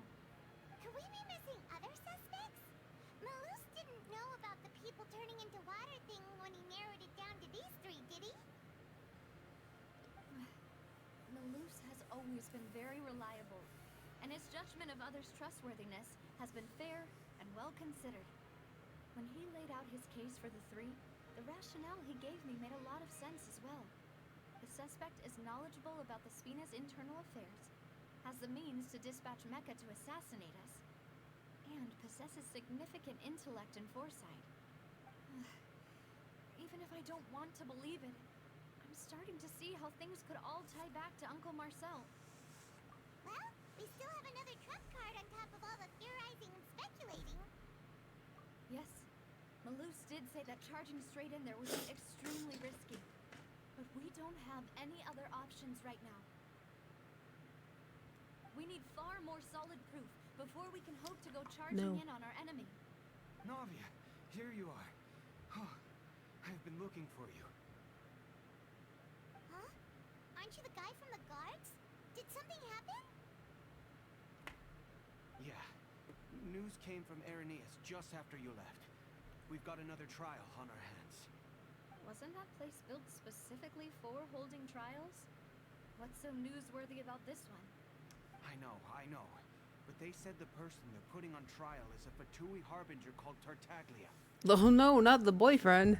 What? Is that someone you know? Yeah, we know him. Maybe even a little Get too down. Well, he's been accused of being the true culprit behind the serial disappearances case. It's absurd, don't you think? Wait, how? None of our investigations have had anything to do with him. That's what I thought was strange about it, so I came to tell you the news right away. If the charge against him stands, then it'll be next to impossible to get the guards to support any of our planned investigations. Right, because they'll think they've already found the culprit. Yeah, and it'll be a lot harder then to clear Mr. Callus's name. I understand. Well, partner, what do you think we should do? We still haven't found any conclusive Quit. evidence. Jack, stop. Huh? Split up? What do you mean? Just as expected of my partner. Since this is a trial about the serial disappearances case, the culprit's attention will be focused on Irenaeus, leaving his home base wide open. You're right. This is our best opportunity. All right then, let's do this. I'll stall them at the Opera House and charge Marcel as the true culprit. I won't have any chance of making that charge stick, though, unless we find more evidence. It'll be up to you to make it back in time and hand the decisive evidence to me. We'll help you, just like you helped us in Lenny's trial. Demoiselle, please allow us to accompany you. I'm ready. Malus, Silver, when did you two get here? We heard that you'll be leaving Poisson and figured that you might require our assistance. It's our hope that your confidence will be bolstered with the two of us by your side. Thank you so much. Then, let's make haste for Irenaeus. Paimon, Traveler, I'll see you at the Opera House. See you then.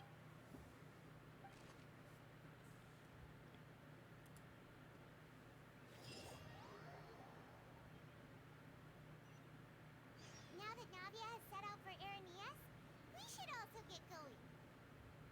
The location has already been marked on the map, so let's head over.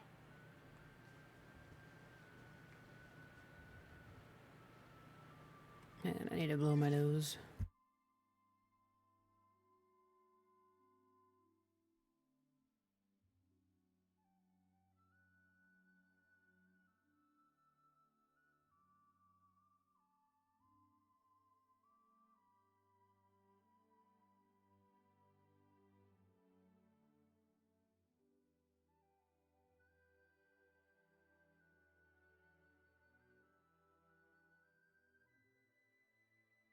Ah, much better.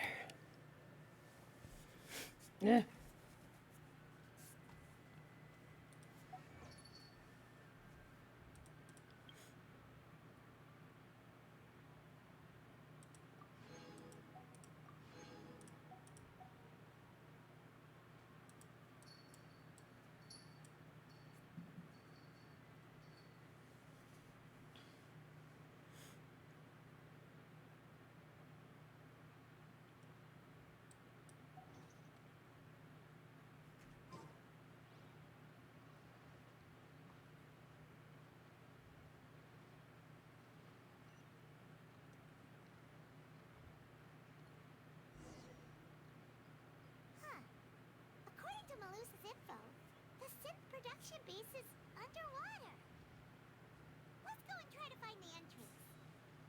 I guess I'm going for a swim.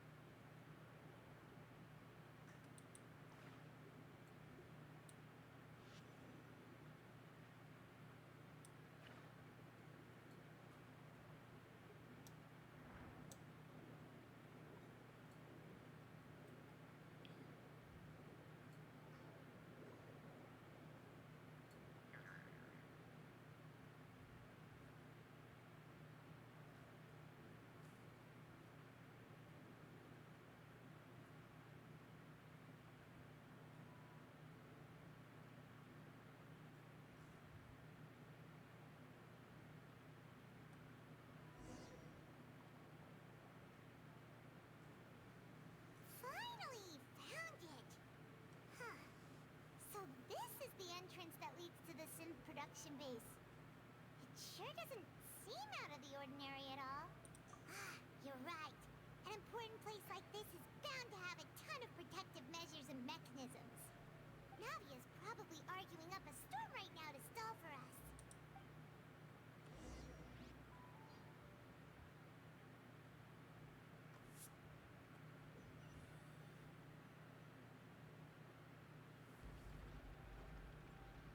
It would appear that I must repeat my question again, Mr. Tartaglia. Do you accept the charge that you are the true culprit behind the serial disappearances case? To be perfectly honest, I don't understand your country's complicated court system, or the reason why I'm being charged with something I've never even heard of. However, I did hear that people who have been charged can choose to participate in a duel to clear their name. Is that right? In which case, as long as I accept the charge, I can have an all-out fight with that champion duelist Clorent, right? I've got to admit, that's one of the most enticing offers I've ever received. Oh, he's such a dumbass. When I privately sparred with her last time, she was obviously holding back. Real disappointing. Hey! Don't you understand? You're currently the prime suspect for a major case. This isn't the place for you to be looking for fights. Oh? Sounds like the Hydro Archon wants to lecture me on the ways of the Opera House. Then why don't you duel me too? I'm the kind of student that learns best in the heat of battle. No. That's not what I meant. Alas, it would appear that communication with the defendant is going poorly. We have made very little progress. In that case, let me explain everything from the very beginning again. The goal of this trial is to determine the culprit behind the serial disappearances case. That case had nothing to do with him. You've got the wrong man. Huh? What's going on? Why is she interjecting again? I told you it couldn't be one of the Fatui Harbingers. Miss Navia, this is the second time you've interrupted the court proceedings. I only tolerated your behavior last time because you were able to provide the court with a key eyewitness. But that was an exception rather than standard court protocol. I can very well charge you with contempt of court for your interjections. Oh, please. Did you ever think I had any respect for this place's pointless theatrics? We can put that discussion aside for now. I'm not here to argue with you. I'm here to charge the true culprit behind the serial disappearances case. And if my charges prove true, then Tartaglia here will be proven innocent by default, correct? Oh, a young lady has charged in and offered to clear my name. How fascinating. Well, I'd gotten half bored to death by all these rules and procedures anyway, so I'll take you up on that offer. So, Your Honor, is there nothing else for me to do now? You may take a seat for now in the audience, but that doesn't mean the suspicions against you have been lifted. Now then, Miss Navia, who is the person you would like to charge instead? That person is...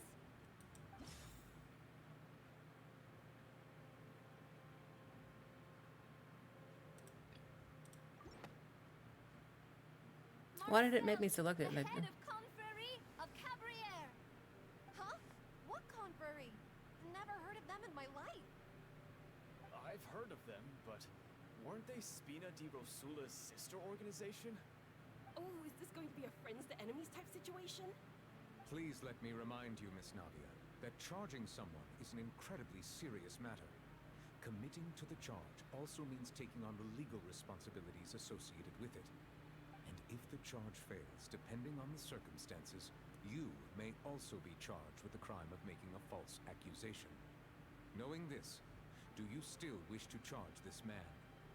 Yes, I do. In that case, I declare the charge to be valid. Miss Navia and attorneys, please take your places on the court. Members of the guards, please contact Mr. Marcel right away so that he may stand trial.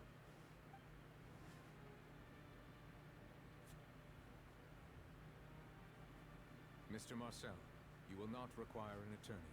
Is that correct? Apologies. It all just happened so quickly. I still haven't figured out what's going on. I think an attorney won't be necessary. This is probably just a misunderstanding between me and Navia. Very well. In that case, since both sides have now arrived, Miss Navia, please present your charges. I'd like to take everyone back to 3 years ago, to the case of Callus the Unfaithful.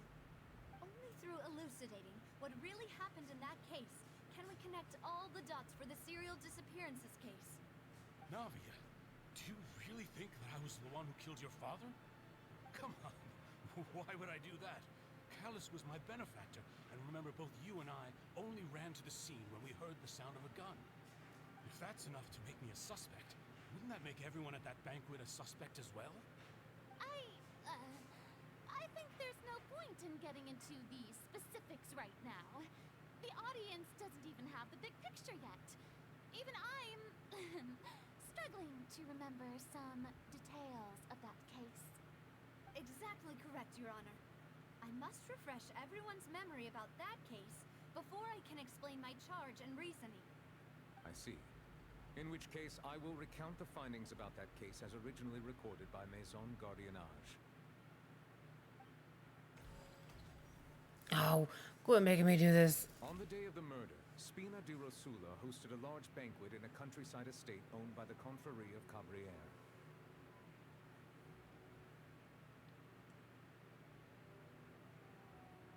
During the banquet, all attending guests heard 2 gunshots from the courtyard.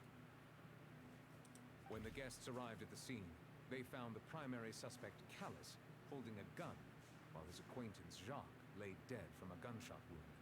The guards' investigation did not recover any other firearms from the scene. As a result, they concluded that the suspect's first shot must have missed, while the second must have taken Jacques' life. The suspect did not dispute this conclusion, and also declined to defend himself in court. Instead, he chose to prove his innocence through a duel. Callus was defeated by champion duelist Clarand in the ensuing duel, and soon succumbed to the injuries. These are the known facts about the case.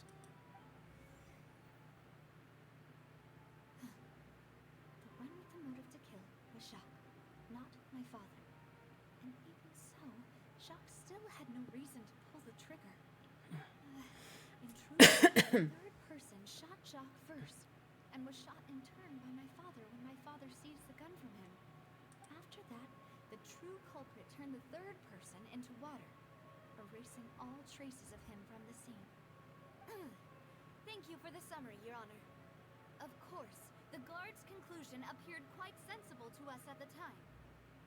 However, we should revisit the case now that we've gained new information about the abilities of water from the primordial sea.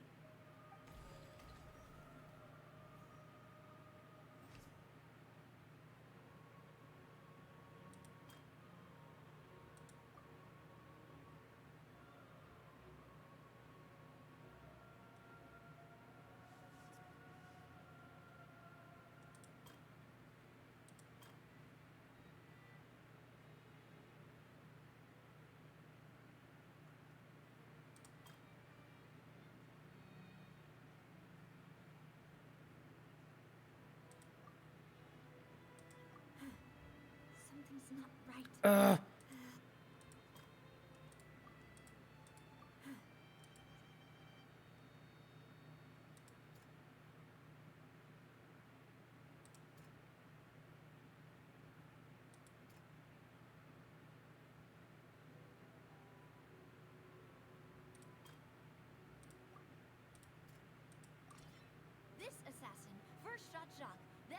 to shoot Callus, only for Callus to wrestle the gun from him and kill him instead.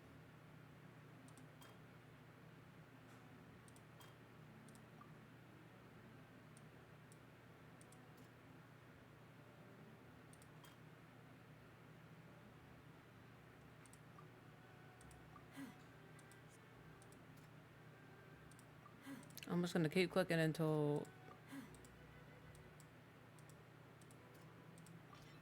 A pile of clothing was found at the scene. The guards once believed they were used by Jacques as a costume to disguise himself. But now, it is clear that the clothes were proof that there was a third person at the scene, and that they were turned into water after committing the murder. Since it was raining that day, the culprit was confident that they could use the rain to wash away all traces of their dissolved accomplice. The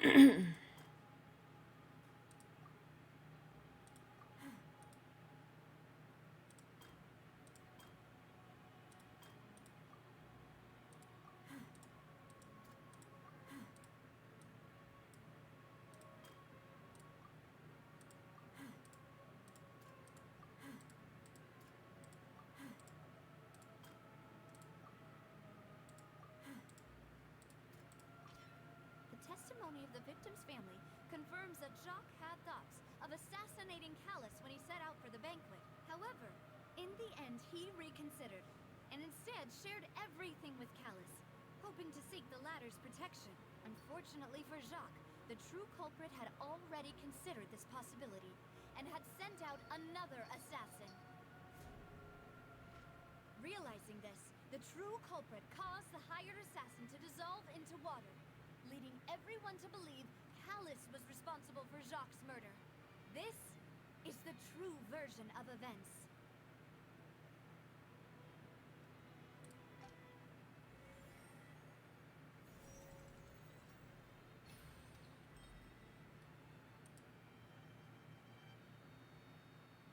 Can I go back to me underwater now? What happened?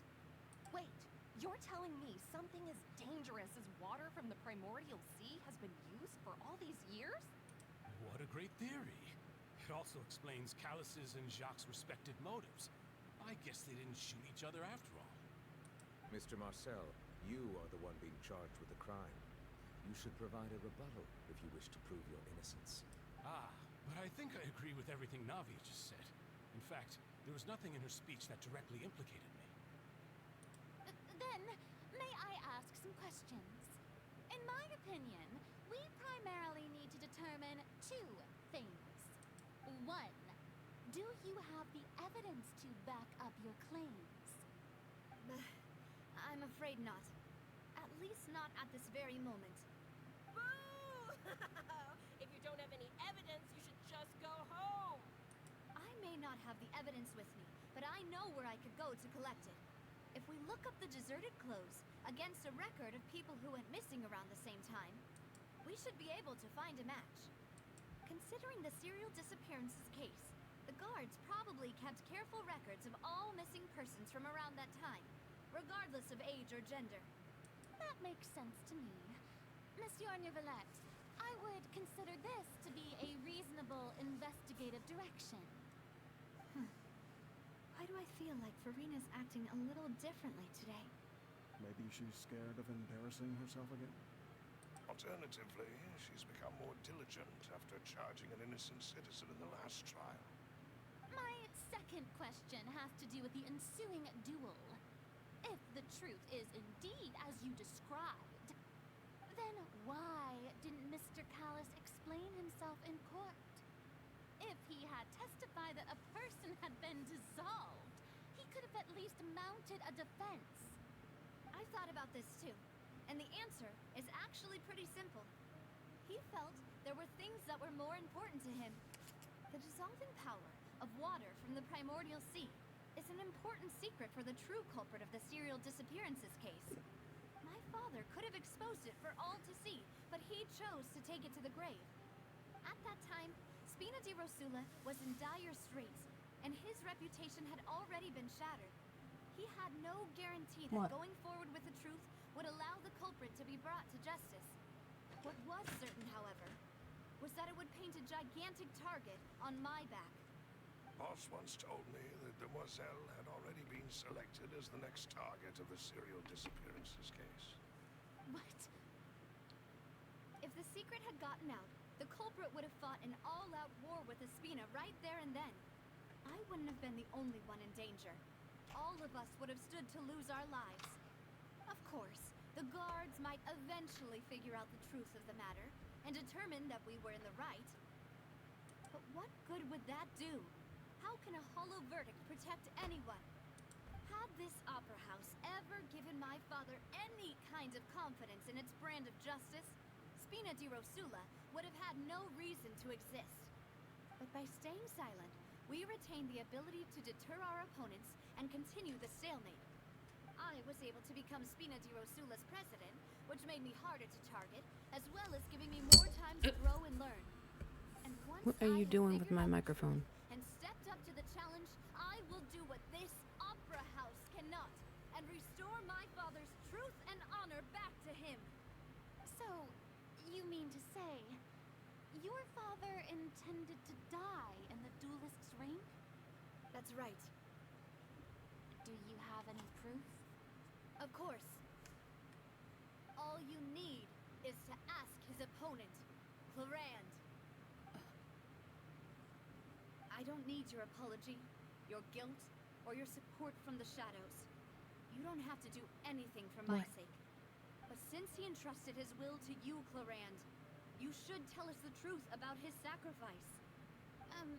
So, during the duel, did you believe that Callus was intending to die? Yes, I did. As a champion duelist, I've fought many battles and taken a countless number of dishonored lives. In my line of work, I've seen all kinds of people give their all for the faintest hope to continue living.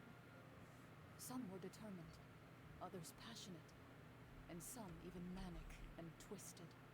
Just one look and I can tell if a duelist is hoping to live or if they're looking to die. I hereby swear on my name and honor as a champion duelist that Mr. Callus never intended to leave the ring alive. Since that's your testimony, I have no more questions. It appears there really are good grounds to reopen this case. I concur. However, Miss Navia, you still have not explained the link between your father's case and the serial disappearances case. Right? What she said was fascinating, but kind of beside the point. Wait, weren't they just talking about the serial disappearances case? Of course, Your Honor. The two cases are connected via a matter of timing. In my father's case, the culprit intended to kill both Jacques and Callus. As a result, they planned to act after hearing 2 gunshots. And at the end of Linny's trial, the culprit also only dissolved the victim in front of everyone because they realized they were at risk of being identified. The culprit could only time their actions so precisely if they were already at the scene. Coincidentally, Marcel attended both the banquet and the trial. So that's why you suspected me. Even after hearing your reasoning, I still can't help but find it a little preposterous. I'm used to it, though. You've always been an impulsive and sentimental child, Navia. It's one of your most endearing traits. No need to appeal to pathos. I won't try to refute your points one by one, but even if everything you just said was true, can you prove that I was the only person present at both events? On top of that, does a person have to be physically present to control the timing? Can't someone remotely monitor the place?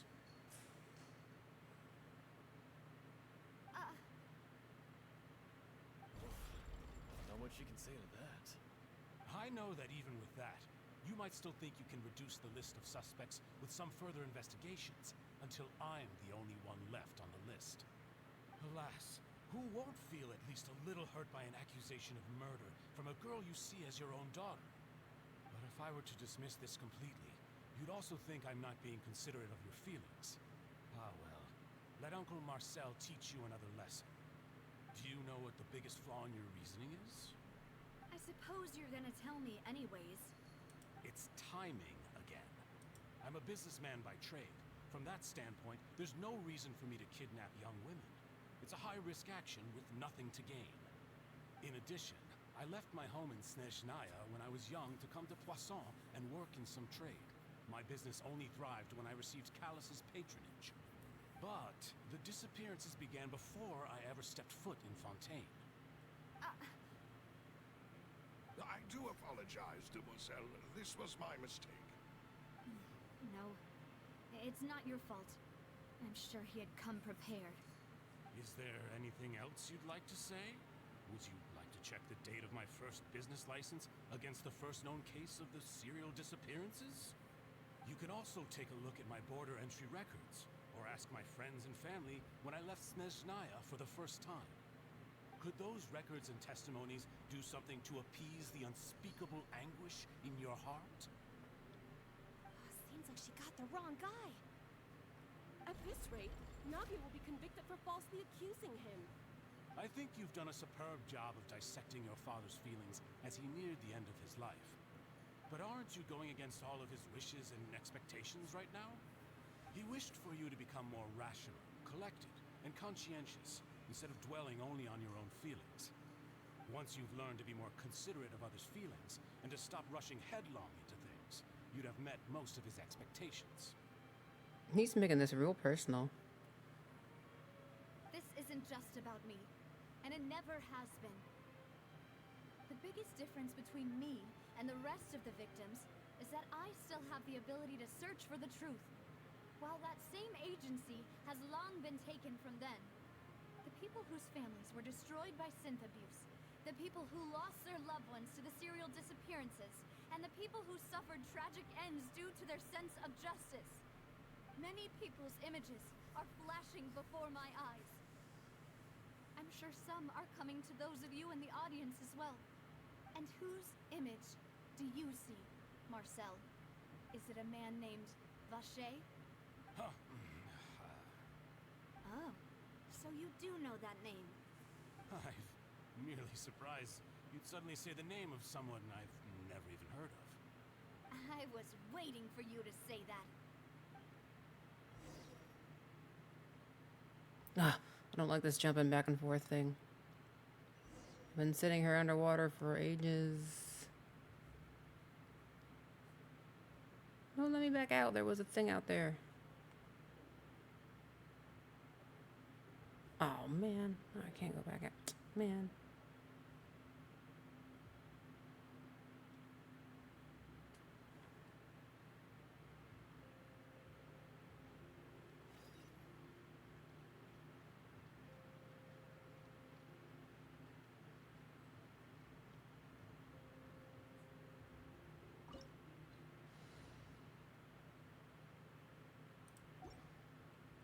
This is fine.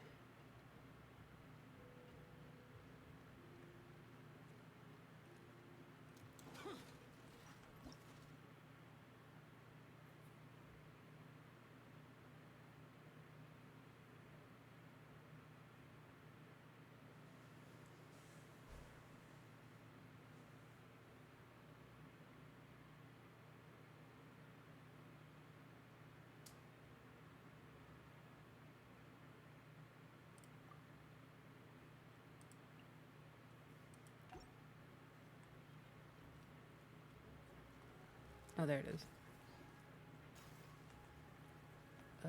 Guess who Tao would be? Go! Yeah!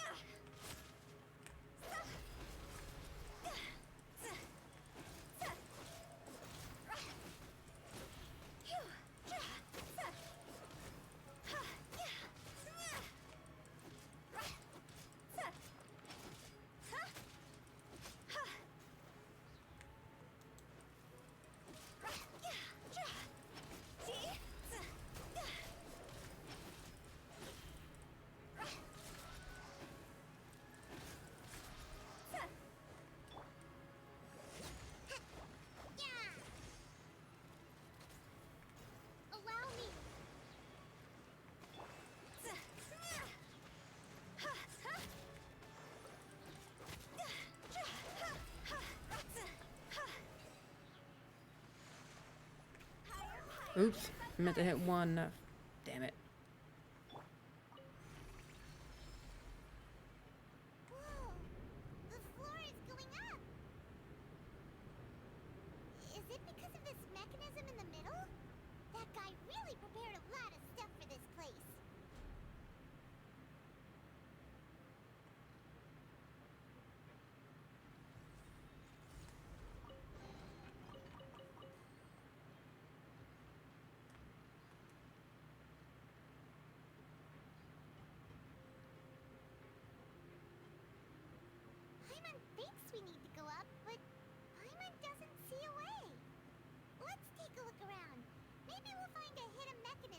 show us the way up.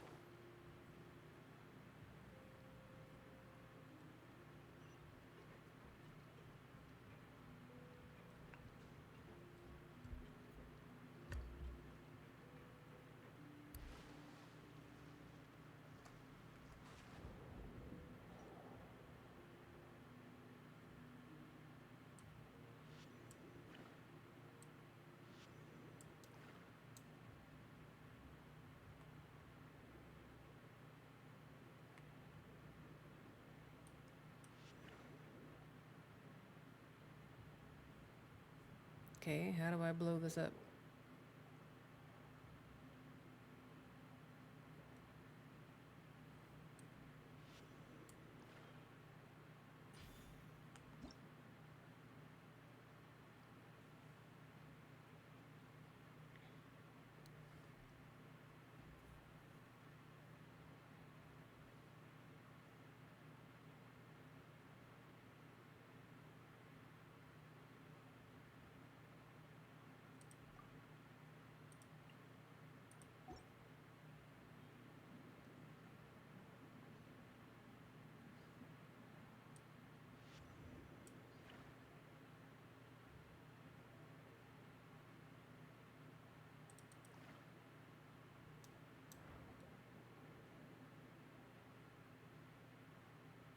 Huh?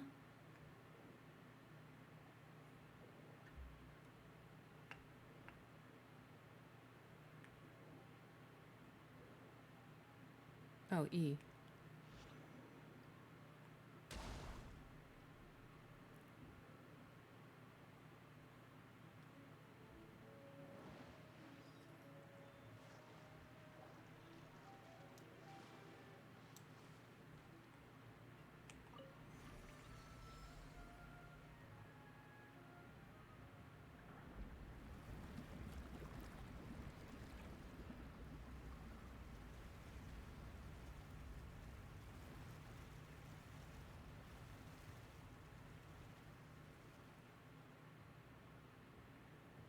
The water level is rising. Now we can swim to the top. But this is still a ways away from where we need to go.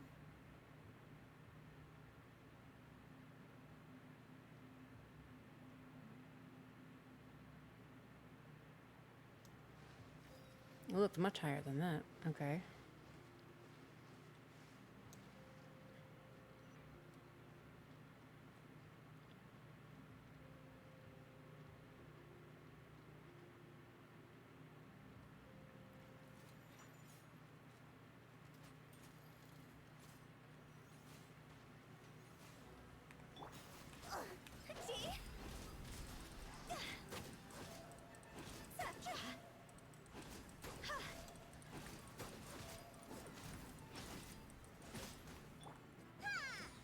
Oop.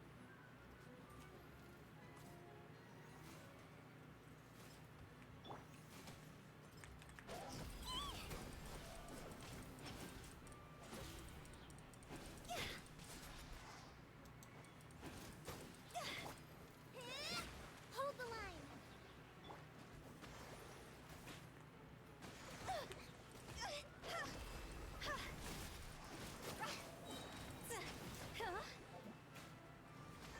Time to go.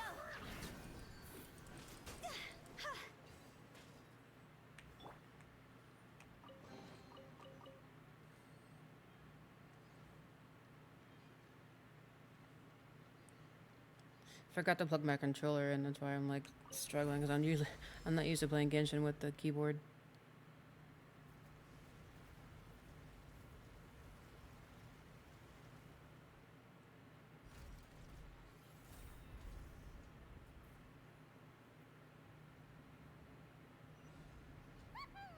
Now the path is clear. Let's go.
Oops.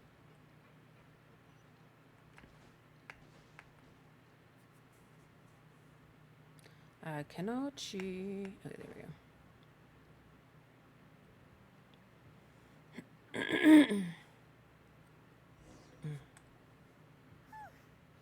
After all that, we finally made it to the innermost sanctum. Though, as expected, the mastermind isn't here. That's right. Then let's hurry up and find some evidence so we can get back to the Opera House and help Fabia.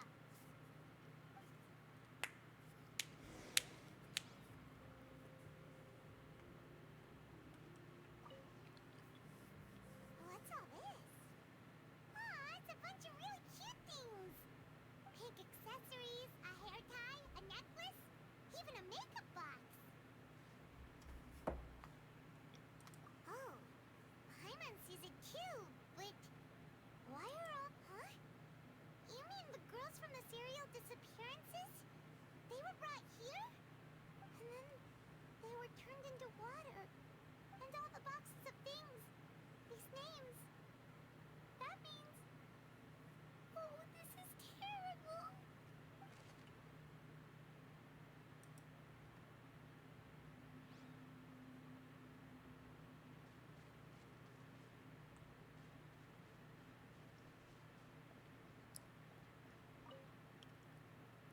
Whoa.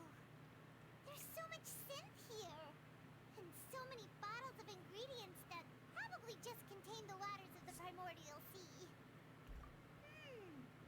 Mixing in progress. Ready to drink? Stock sample? Huh. They've also got all the synth pretty clearly labeled. Whoa, there's even fruit-flavored synth?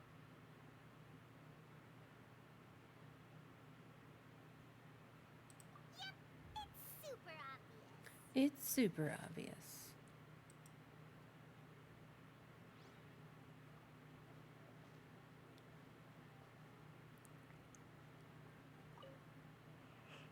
What's this over here? Looks like some kind of place for research. Experiment number 16 aims to verify Jacob Ingold's research conclusions on the primordial sea and use his theory as a foundation to achieve a breakthrough. The experiment was a failure. No individual managed to resurface from the water from the primordial sea. Female specimens 22, 23, and 24 were dissolved.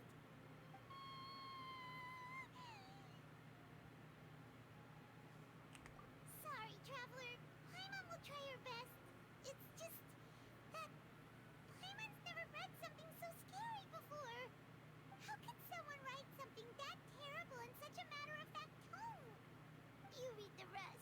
Paimon's too scared to keep going.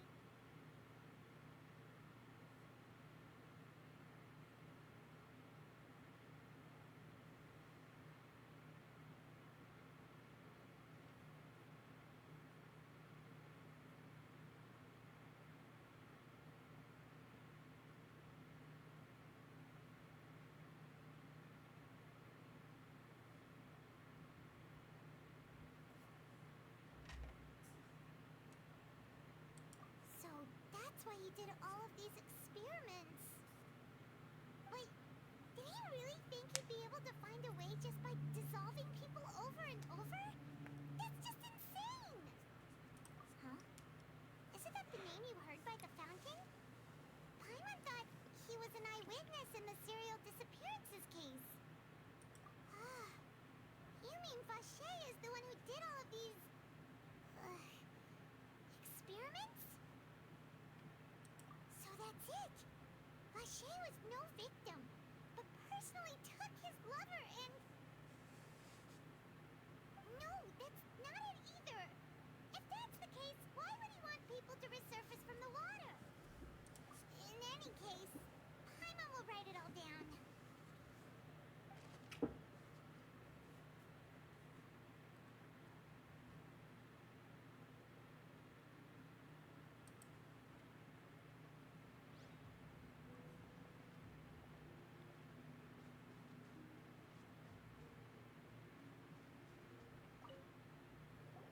Let's see what's written here.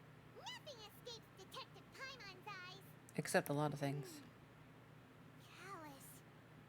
Navia's father. Oh, this seems to be an investigation report on him. Yep. It's about finding someone to assassinate Jacques and Callus because of a lack of confidence that Jacques himself would go through with it. This should prove the existence of the third person, right? We still have not determined the exact content of the key information Callus has passed on to certain members of his organization. The old dog's a real menace to deal with. Even if he abides by the promise he's made to us, he will still have the upper hand. He can act whenever he wants to make our lives miserable. The only option left is to remove him from the picture entirely. I concur. Let's send someone to kill him. He won't declare war as long as we don't touch Navia.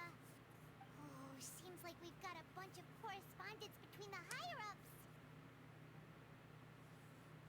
Oh, they're all just so evil.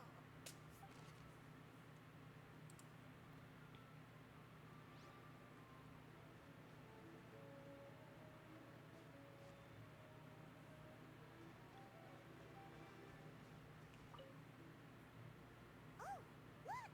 There's an important-looking basin over here, and it's full of water. That means this is where they make all the synth, and that special water is the main ingredient.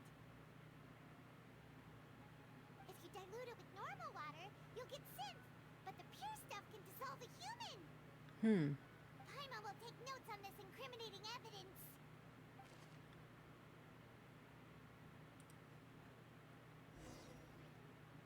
We've looked at almost everything here, and it seems like our theories were spot on. But, yeah, we haven't found anything that reveals his true identity. No wonder even Neuvillette wasn't able to find anything. Whoever it is probably destroyed everything to do with that name a long time ago. That way, even if we bring all this back to the opera, we won't be able to identify the true culprit. Sure thing. Paimon won't admit defeat. Unless he changed his name.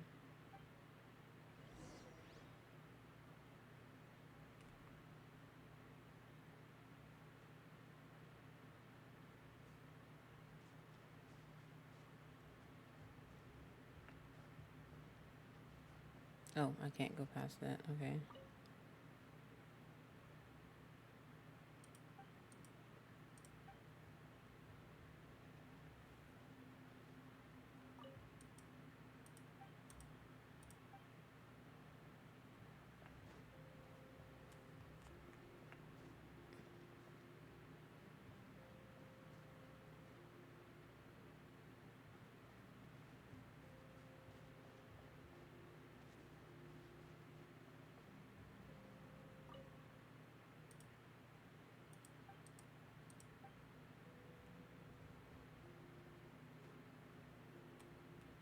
All right, then what am I looking for?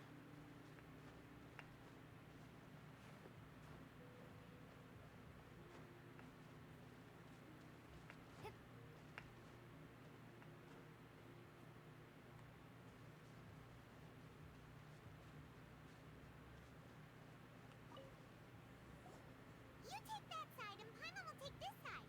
Check everything carefully. We'll find something for sure.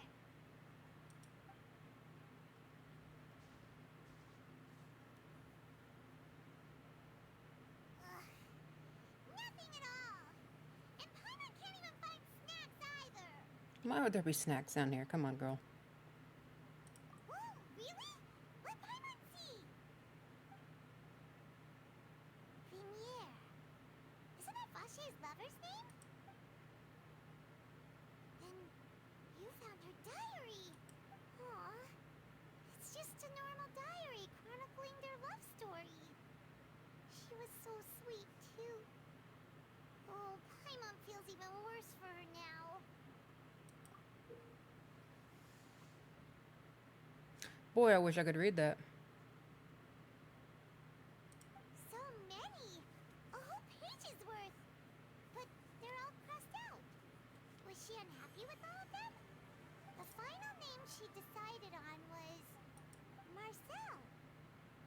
Wait, but Marcel's pretty old. Oh shit, hey Bonnie, what is up? Hello everybody.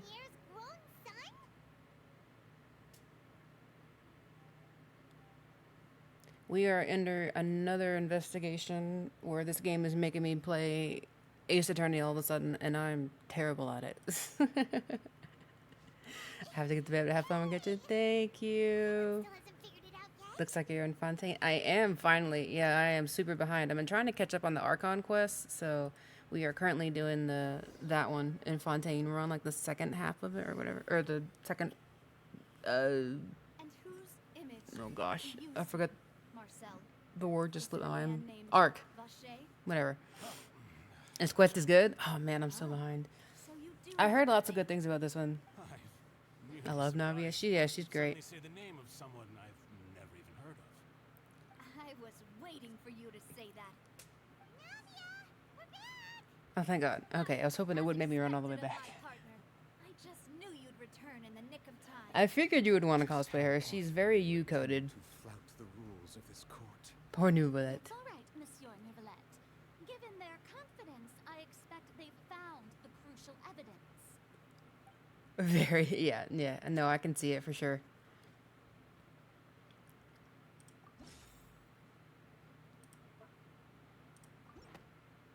Calais Noimia.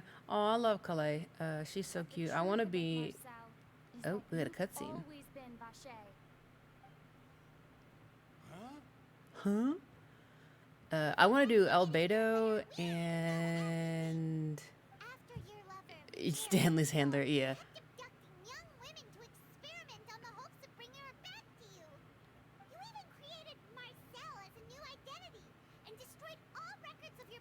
Oh, he wants to do Sino? Oh my gosh. Yeah. That would be crazy. But he would make a good Sino. I could see that.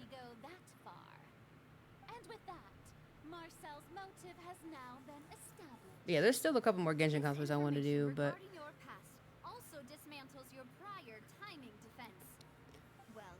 I want to at least catch up on the new stuff first. You fixated your gaze on the lover that passed away, instead of paying attention to the living people around you.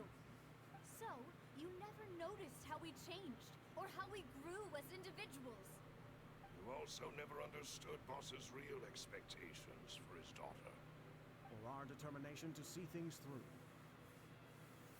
Your determination. Oh, I guess we're gonna hear his whole villain spiel now. Now, if you would like to defend yourself. Otherwise, the trial will move on to the next stage. Do you really think I wanted to do any of this? Oh, here it comes. Pay attention to you. What for? Have you ever paid attention to me? Ever empathized with my pain? Ever known how it feels to watch the love of your life dissolve right in front of your eyes? No one helped me. No one even believed me. All those decades ago, even the officers from the Maison Gardiennage were laughing at me. They said there's no way a human being can turn into water. So I must have gone mad from grief. Vignier's death was brushed away by all of you as if it didn't matter at all. Well, now you know, don't you? Ha! Well, it's too late now.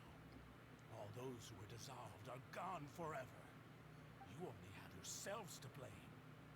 You set up this ornate opera house in pursuit of your so-called justice, your beloved drama, while turning a blind eye to the suffering of the people. Vignier is dead. We promised each other that we would always be together. Wherever she goes, I will follow. So then. I'm not from this blasted place. Oh, that's right. So I can't be dissolved.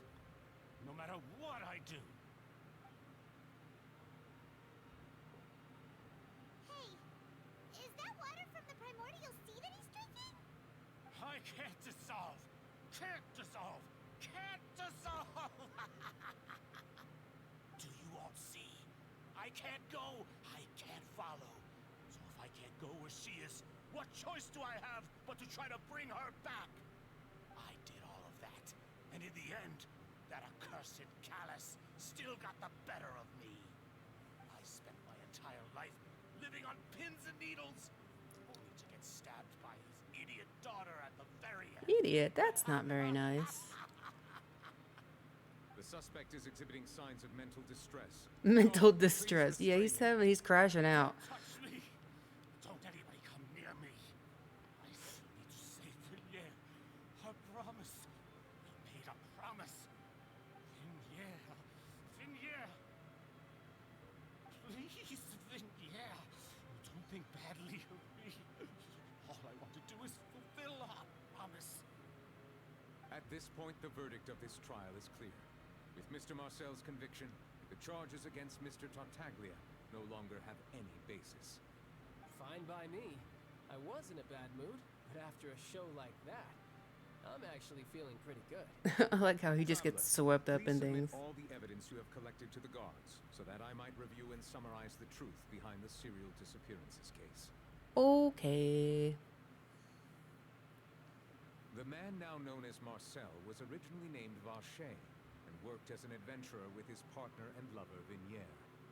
During an underwater expedition, Vignier accidentally came into contact with water from the primordial sea and was dissolved in front of Vacher as a result. Vacher learned of the primordial water's existence through the work of others and began to kidnap young women for research, with the goal of discovering a method to restore Vignier back to life. To cover his tracks, he invented the new alias of Marcel and began to operate a business in Poisson. Poisson. During the course of his research, Vacher discovered that a diluted concoction of water from the primordial sea can induce feelings of euphoria, and began to manufacture and market synth. However, as he accumulated wealth to fund his continued research and expanded the scope, he came into conflict with Spina di Rosula. After exchanging blows with Spina di Rosula for many years, Vacher decided to assassinate their president Callus at a banquet. Gosh, I love his Although the eyes. They're assassination so did not pretty. go as Vacher expected, I don't even know what the he hell was he's talking able to about right now. I turn just keep Callus staring at into him. a murder suspect by dissolving the assassin he sent to the scene. And just recently, Vacher attempted to frame Linny as the culprit of the serial disappearances case, using a similar method. However, his attempt to frame Linny failed, and the power of water from the primordial sea became public knowledge. This case also exposed enough of Vacher's machinations that he was eventually successfully charged in court. Thus concludes the enigmatic history of the serial disappearances case, with the truth revealed to all. Why is there a kid here? What the heck? The oratrice will now deliver the final verdict regarding the charges against Mr. Vacher.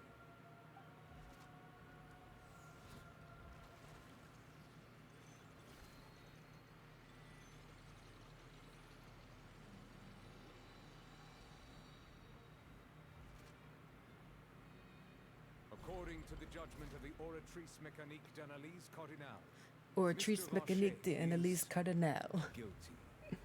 As charged. Guards! Take Vacher away. Good. It's what he deserves. That Wait. serial disappearances case is over now. We really just witnessed history. Who would have thought the true culprit would be such a polite and well-spoken guy? We helped Navia bring the bad guy. Yippee! He's hurt so many innocent people, and now he's finally getting what he deserves. We never told him the Are you okay? what Vignier wanted to tell him. We were supposed to give him something. We were supposed to give him a message. The day our late boss had always hoped for has finally come. You can rest easy now, knowing justice has been served. Yeah. Yeah. It's finally over. I mean, that's not gonna make her feel any better.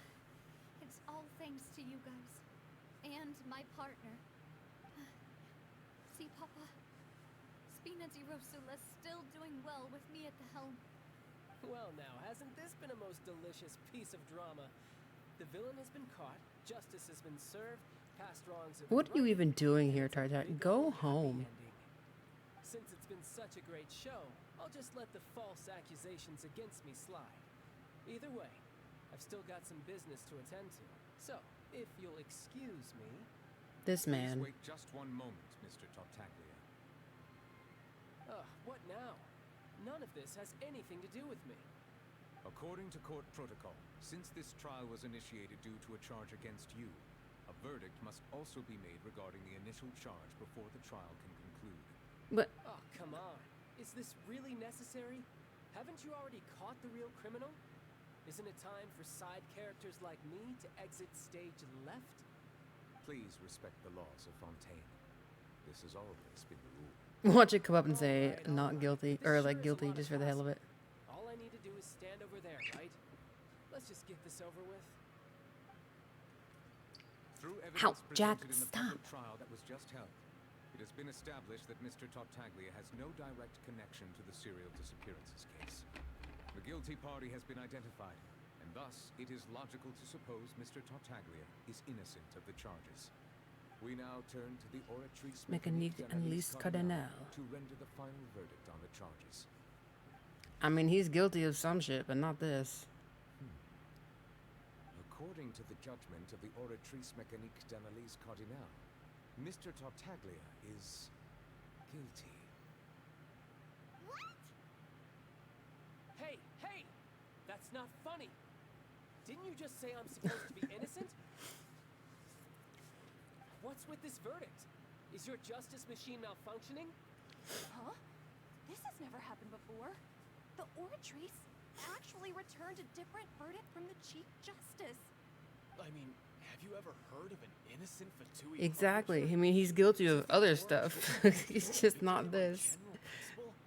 But weren't the charges about the serial disappearances case? No matter what else he's guilty of, it shouldn't affect the verdict in this case, right? The judgment of the Oratrice Mécanique d'analyse cardinal is, by law, the final verdict of the court. We must accept the guilty verdict. Damn, that sucks. Guards, please take the suspect into custody per court protocol.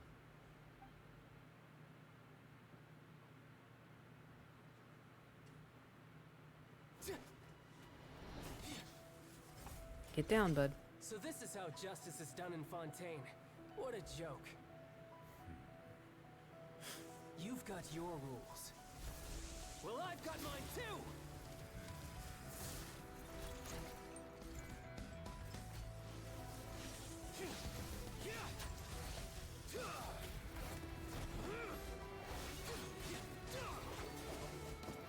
I mean, he could just leave, I guess.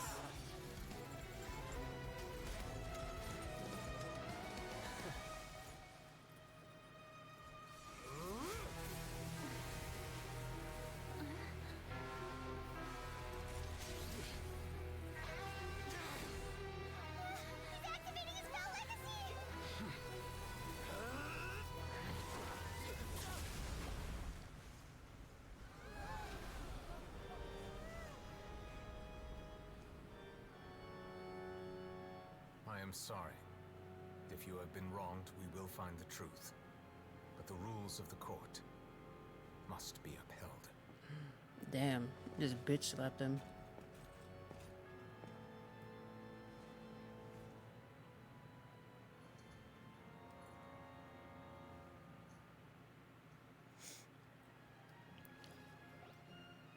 Hey, Monsieur Novelette, what's going on? Shouldn't they have been cleared already? Apologies. This is also the first time I've encountered such a situation. However, according to the rules established at the conception of Fontaine's court system, the Oratrice's judgment is the final verdict of the court. But that's... All I do is follow court procedure.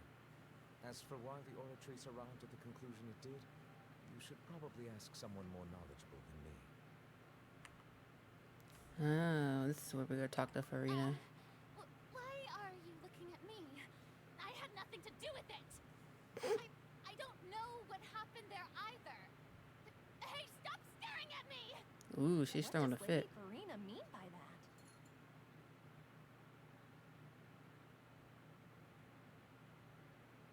She says she has no idea either? But that's impossible. Didn't she create the Oratrice herself? Yeah, so are the verdicts reliable or not? Can results like this really be called justice? Uh-oh.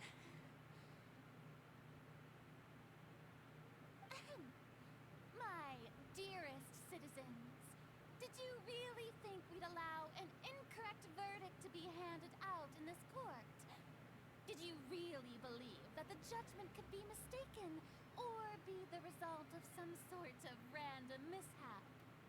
Don't tell me you thought even I had been blindsided by the Oratrice's result. But the way she looked just now, it was pretty obvious she had no idea what was She's going good on. at faking it, at least. However, given the state of things, I shall give you an explanation.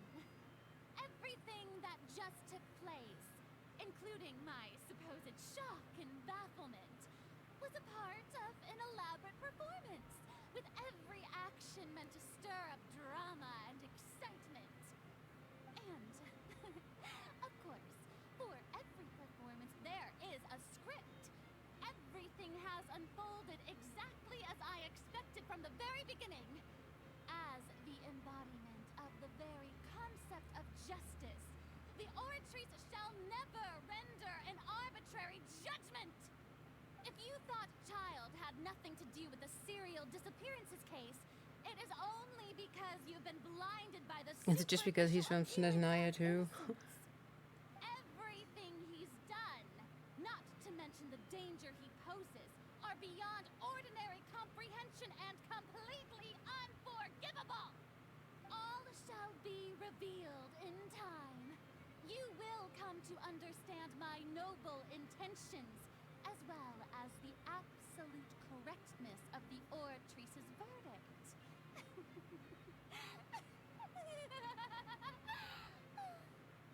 Now, having said that, although I hate to leave things hanging in suspense, it is now time for this performance to end.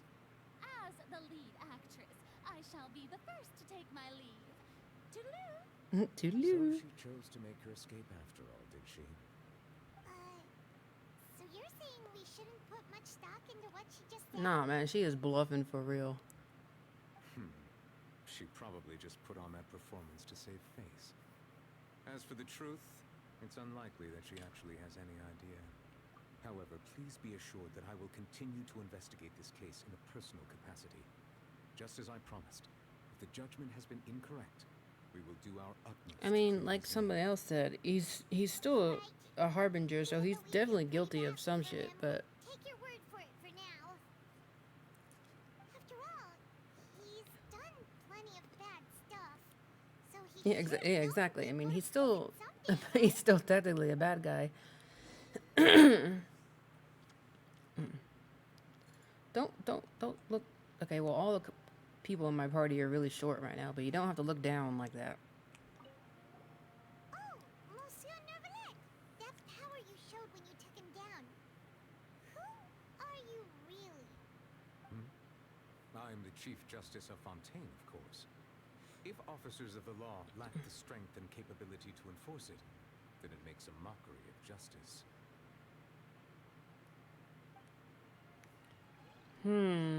Sure, buddy.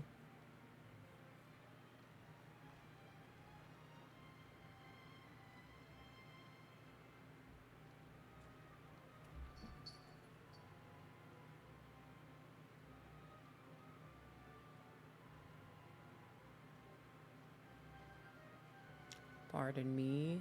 Good day. Goodbye.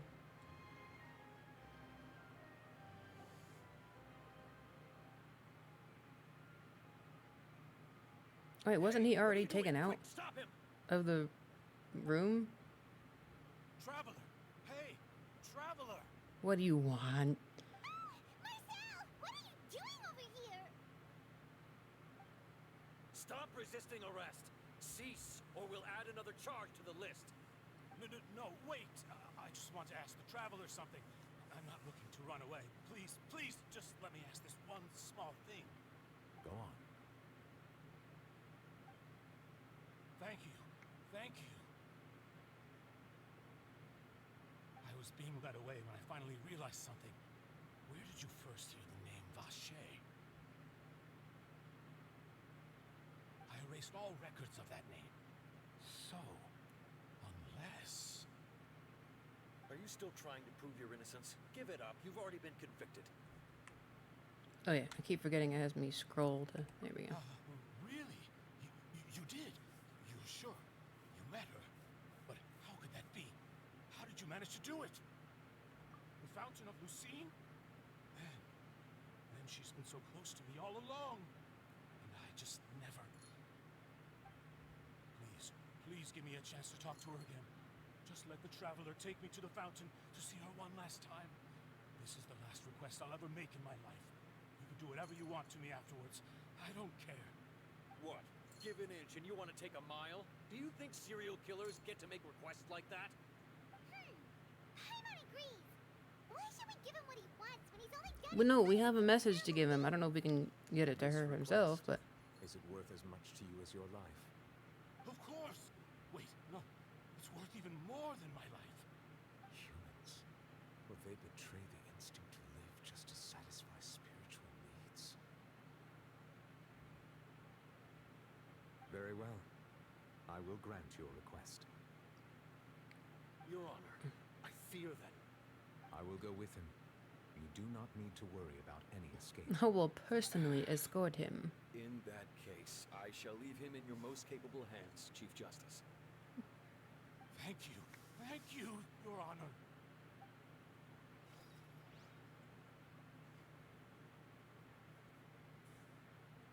Wait, what did that say?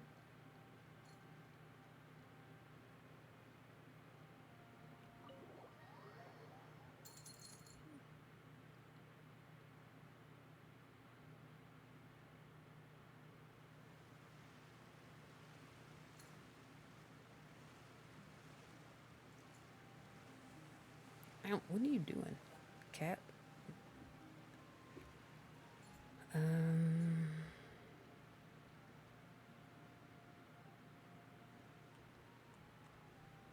Why did it zoom in over there?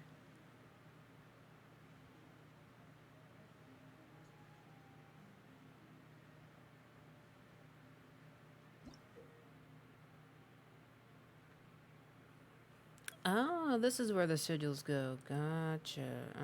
I don't have any, like, or enough at least. Okay.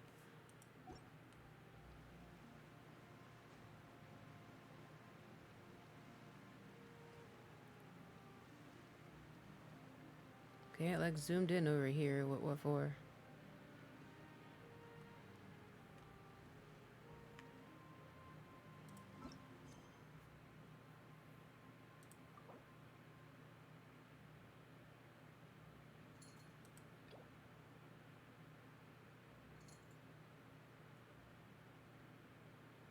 Oh, I have to do this first before I... Oh, man. Okay. What? What, Dahlia? What do you want? I know, it's bedtime. I know.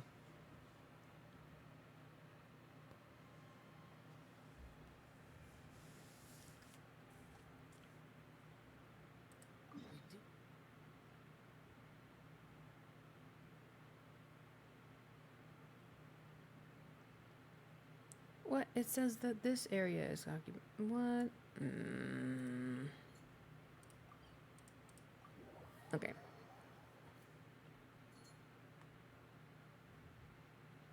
Let me see if I can just clear this up real quick. Oh, was her name Ophelia? It is. Oh, I love your name. Anyway.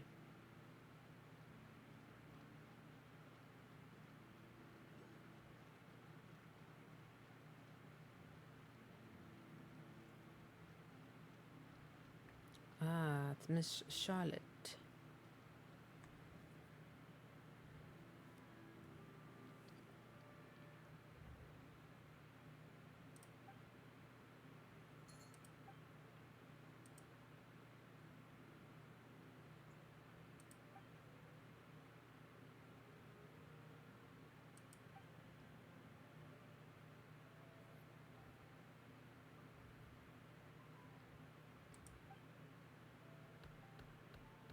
Oh my god, she's like slamming her face on the ground.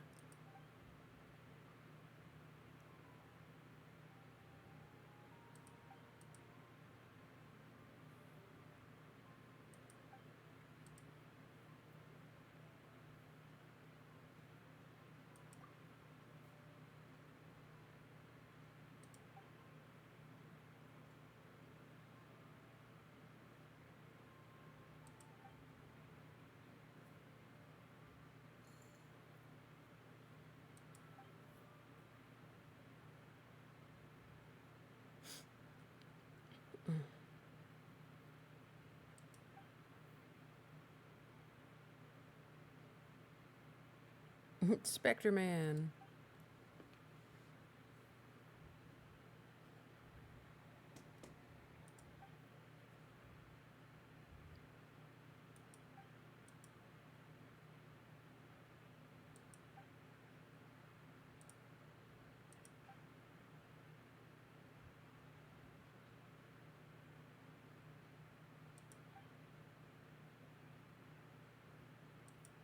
Why is this one not voiced?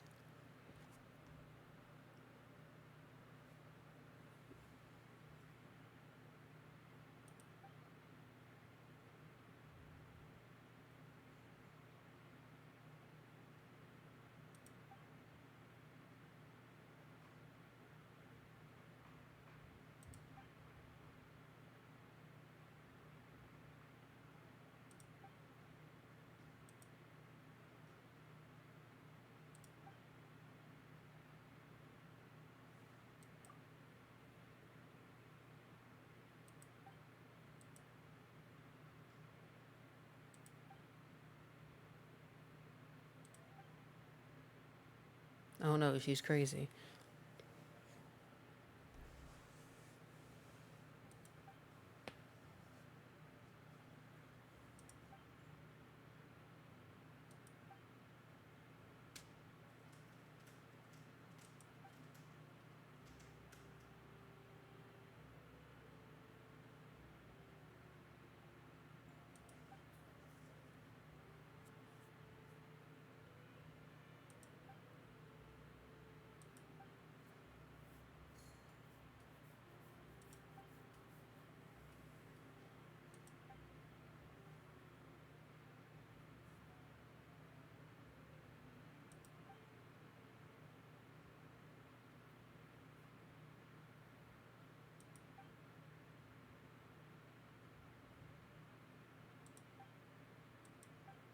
Oh, it's another. Oh, I forgot that the camera was invented in Fontaine, so.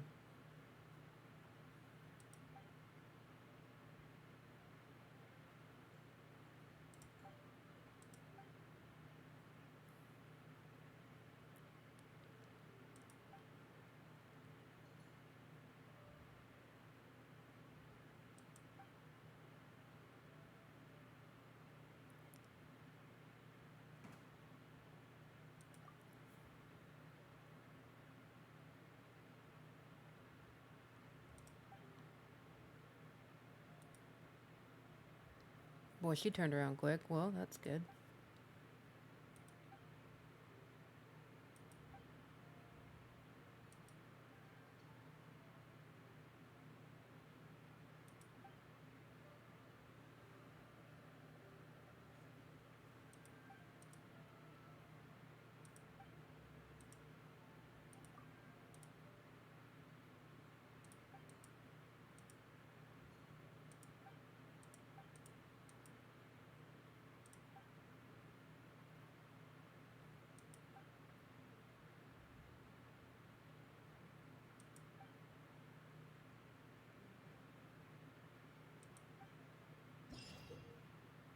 Okay, so there's the noise. So I guess that just wasn't voiced for that one. Okay. Creating special.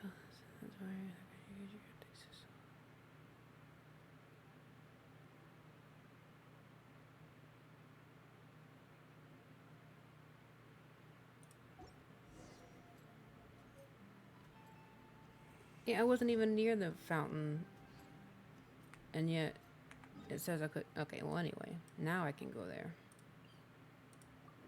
and finish off the quest.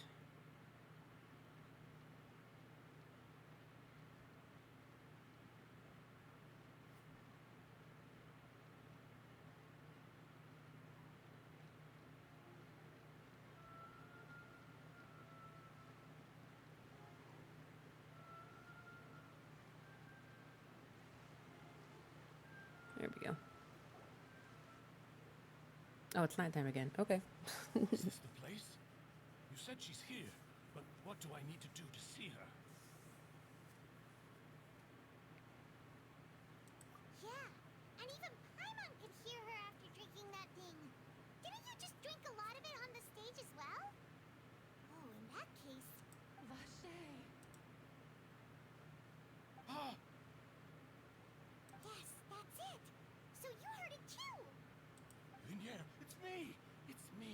Vache! Vache? Vache? I'm here! I'm here! Where are you, Vignier? I'm coming for you. I'm finally here for you. Hey, wait! Be careful! Hey, wait! Is he gonna... Vignier, is that you? It's me, Vache! Vignier! Vache, why did you come? Didn't I say? You don't need to look for me. You look a lot older than I remember. How long You got old. It's been more than 20 years. I've suffered for over 20 years since the day you left. All this time, only the thought of bringing you back has kept me alive. Nothing else mattered to me. I must be dreaming. Who would have thought I'd get the chance to tell you all of my feelings like this? Vignier, you are my everything. I really don't know how I could live without you. Well, you have thus far. If you ask me, this world would be better off without you. What are you saying? If not for you, I would have finished my law degree and probably become a top-tier attorney one day. If not for you, I would have continued to pursue my love of the arts, and my works would have been displayed in the Palais Mermonia itself. If not for you, I would at least have been able to take care of my mother. And she would not have grown old and died alone, with nothing but the tears on her cheeks. It's all because of your selfishness, Vache. It's all because of you. You... Wait, you are not Vignier. Who are you? You're right. I am not Vignier. I am the sacrifices. Every woman who died by your hand, as our bodies dissolved, our consciousnesses flowed back. Oh, so he's talking with... Oh, dear. Our thoughts circulated endlessly within the primordial sea, and we were no longer individuals, but we became one, just as streams of water come together in the sea. I'm Cressy. I'm Lemony. I'm Azine.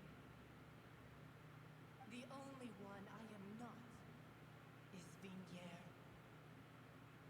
Why? But then, where is Vignier? She doesn't want to see you anymore. Every tendril of her consciousness is avoiding you. This is what you get for your selfishness. Your selfishness robbed us of our lives and our futures. You said time and time again that you'd do any and everything for her. But did you ever consider whether she'd want to see you do the things that you did? If she would despise you for what you became?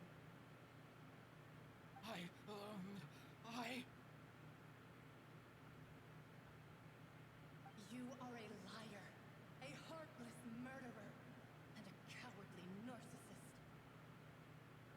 The only thing you are not is Vignier's beloved. Dang. From the moment your first victim died and her consciousness merged with Vignier's, she has had nothing but pure hatred for you.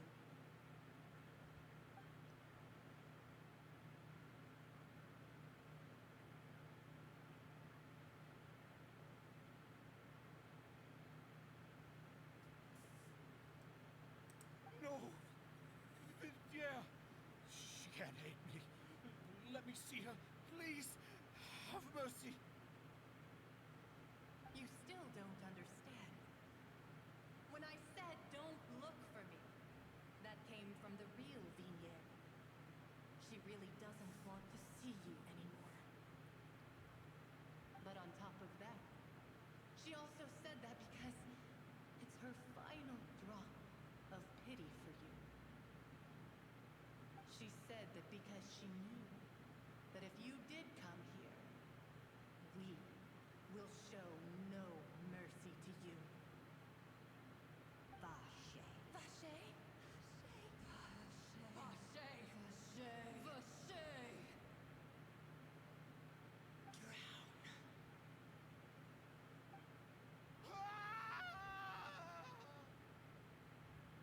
Holy shit.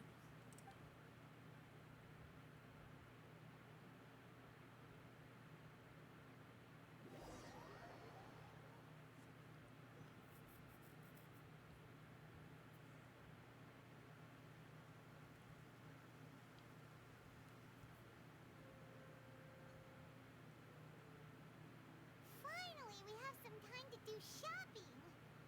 Gosh, it's really been a long time since we've been able to relax. Huh. Well met, partner. I knew something great was going to happen when I woke up in such a good mood today. Even this weather can't put a damper on the demoiselle's mood. It's a pleasure to see you both again. Oh, hey, Navia! It's been a few days. Paimon's already started to miss you. Why am I standing in the rain in white? Now that I believe. I'm easy to work with and always bring home the bacon. Who wouldn't treasure having a partner like me? Sounds like you're really enjoying life these days, Navia. What have you been busy with since the trial? It's just been one thing after the other. I've been making non-stop trips between Poisson and the courts in Sen. Everyone from Spina di Rosula organized a memorial for my father. We never held a memorial when he first died, since everyone knew that even if we held one back then, no one was going to come. This time, though, everyone in Poisson, and even many people from the court, all attended. So his name's definitely been cleared now. That's what we like to hear. It's been the dearest wish of Demoiselle all along. That blasted stubborn fool. I was right to put my faith in him. I'm so glad I didn't give up on the case all those years ago. Oh, by the way, I ran into Charlotte just after I left the memorial service. Well, maybe it'd be more accurate to say I knew she would be there, and there was no way she'd just let me go. Huh? So you know Charlotte too? The Charlotte? Journalist from the Steambird? Yeah, way back when I first became the president of the Spina di Rosula, she was all over me. Wouldn't take no for an answer. I believe the story was called The True Heart of Darkness, Secret Tales of the Yellow Rose. To be fair, though, it was a really flattering feature. So, we've been on pretty good terms ever since. She was trying to lean on our friendship to get me to do an exclusive piece on the serial disappearances case.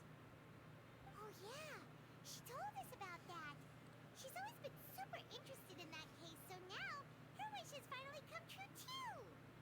Anyway, I told her to make sure that when she writes about you guys entering the opera house with the critical evidence, that you both sound really cool. Yeah, we just ran in dripping wet because we were in the ocean. Another thing to look forward to. We trust Charlotte's skills with a pen for sure. Oh, and in other news, I also took Clarande out for a meal. Oh, are you two on better terms now? While you were investigating Vache's headquarters, Clarande gave testimony on my father's behalf. It was thanks to her that we were able to turn the tide. I wanted to thank her. I mean, there's also no point in being awkward all the time. So we took the chance to reconcile with each other. Oh, that's great. Paimon also thought Clarande wasn't actually a bad person. It's always good to have more friends. Anyway, now that the case has finally been solved, perhaps it will slowly begin to fade from the public consciousness. Oh, actually, there's still one last thing I need to do. What is it? I should pay a visit to my father's grave and tell him the truth of what happened, as well as how it all ended. And on top of that, just how much people still look up to him to this day. That includes me, too. Miss Navia. Indeed. We want to go too. We also think Callus is a really admirable person. Sure thing. I'd like you two to share the moment with me. After all, without you, there might not have been such a positive ending. And in that case, everyone, let's be off. Considering the recent weather, we'll be lucky if we can reach Poisson before dark. Yeah, you're right. It's been raining non-stop for a few days now.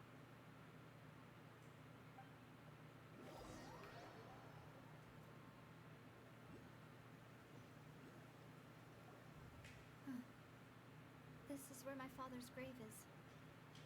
To be perfectly honest, even I haven't been back here for a long time. Huh? There's someone there already. Wait.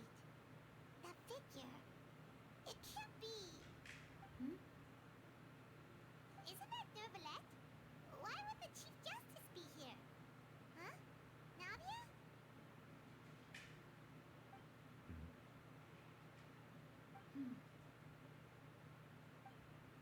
My apologies. I should have asked before coming to pay my respects. Don't say that. No, we did yell at you earlier. Oh, I was trying to say there's no need for you to apologize. I wanted to show my father how much I've grown, but still, I doubt I've grown to the point that even the Chief Justice would feel compelled to apologize to me over and over. In that case, I will stop apologizing for now. You really could use some pointers on understanding human emotions, Monsieur Nervalette. In any case, why did you come to Poisson? Well, ever since that day, I've been turning a question over and over in my head. Just what is justice anyway? There was once a time when I didn't want to believe that there could be anything more important to humans than life itself. Oh, rather than that, it's probably more truthful to say I didn't believe humans were capable of resisting the most basic instinct of living things. That they could rebel against their own nature, or consider certain things to be more important than their own lives. Which is also why I didn't stop your father from beginning that fateful duel. I believe that a truly innocent man would never throw away his life like that. That there was nothing, should have been nothing more important than one's own continued survival. But Mr. Callis proved me utterly and decisively wrong. If not for his sacrifice, the serial disappearances case would have remained unsolved to this day. Mr. Callis made the choice he did for his daughter, for his associates, for many people completely unrelated to him. And in the end, from a certain perspective, one could say that he did it all for the sake of justice. A justice that's higher than life itself. So, you asked me why I came here. I just wanted to say my apologies to Mr. Callis in person. I should have noticed all of this much sooner. This regret has filled me with a sadness that has haunted me for days.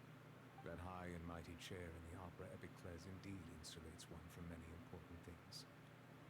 Spina di Rosso. That's why it's raining, because so he's much sad. For your hard work and perseverance. I'm sorry for being mad at you before. So, you're actually one of those types that's cold on the outside, but pretty thoughtful on the inside, huh? That reminds me of Silver, one of my guys. Sorry about that. Self-expression is not one of my strong suits. Didn't I just say you don't need to apologize? Ah, so Navia and Nervalette seem to have made their peace as well. Let's not disturb them for now. We can wait till after they're done.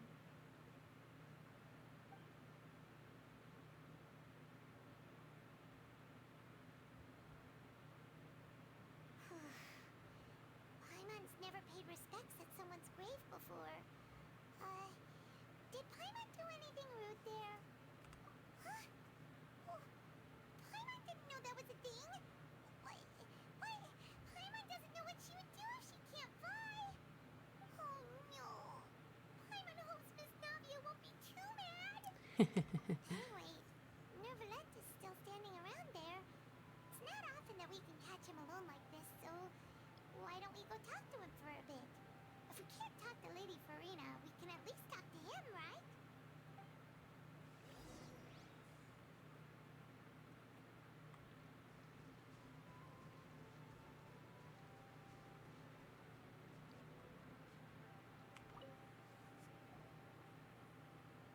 it's you two. Did Miss Navia invite you to come pay your respects to her father? Mm-hmm. We ran into Navi on the streets today, so we just followed her here. I see, I see. Then is there something that I can help you with? Well, it's pretty hard to run into you like this since you're usually super busy. So we figured we could try to ask you a few questions, if that's okay. Please feel free. Though outsiders, you helped us solve one of the greatest mysteries in Fontaine, and it would be my pleasure to return the favor.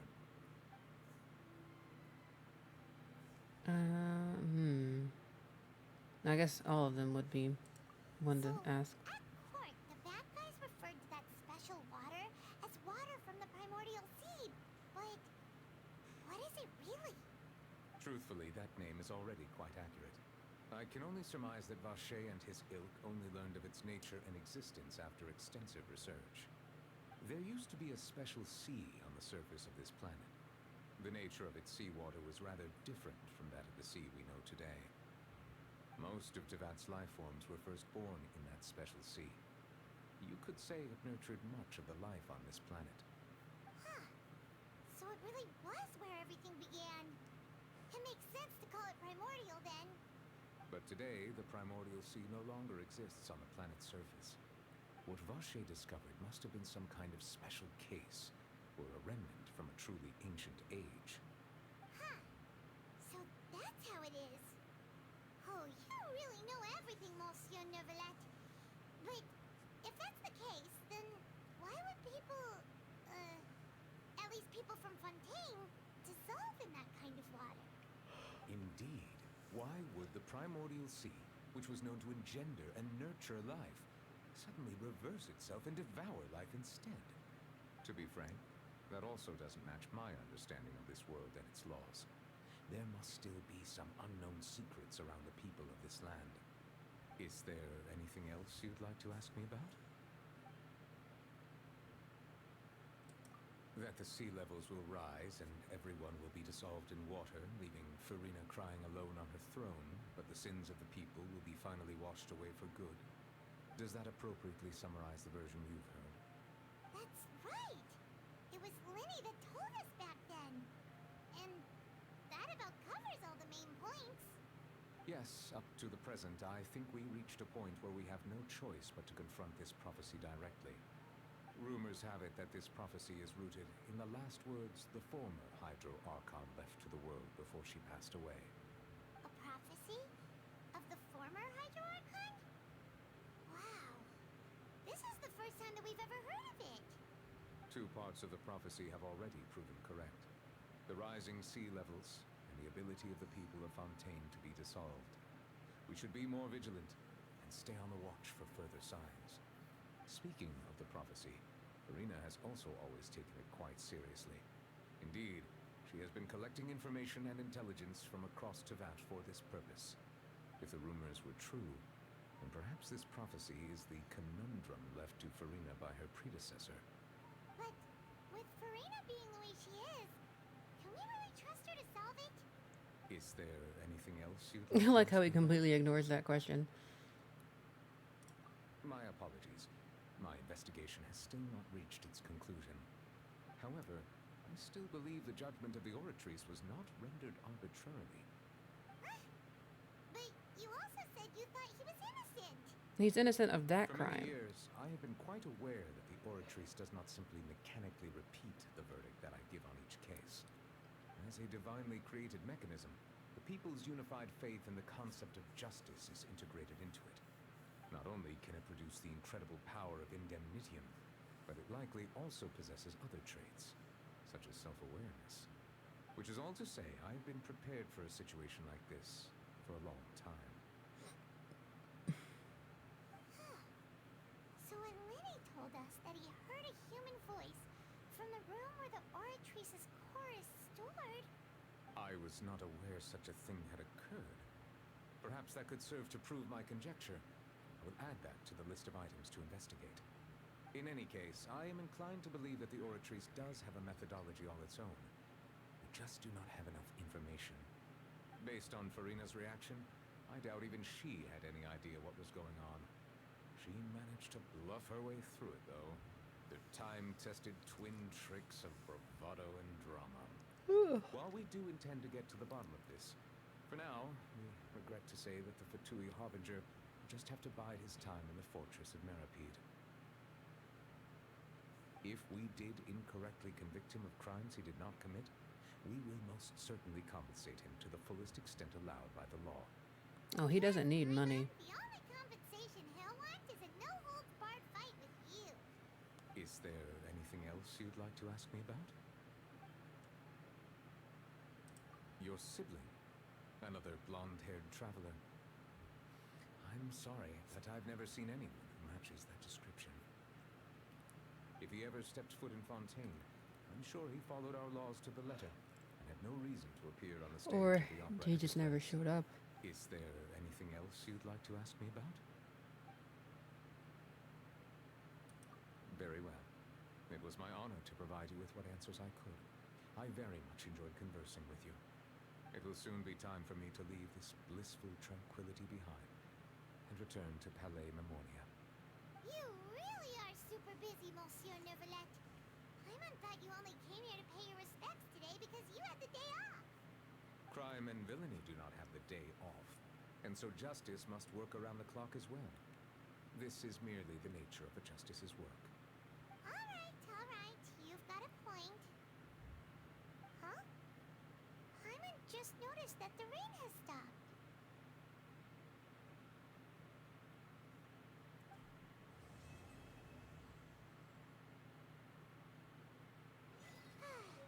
You know, we've been walking around for a while now. Why don't we go back to the Spina di Rosula base in the court of Fontaine and have a rest? Nadia said something about having a place ready for us there, didn't she? Come on, let's go! Okay, so that concludes Act 2. Let me double check a couple of things. I should get... Yep, here we go.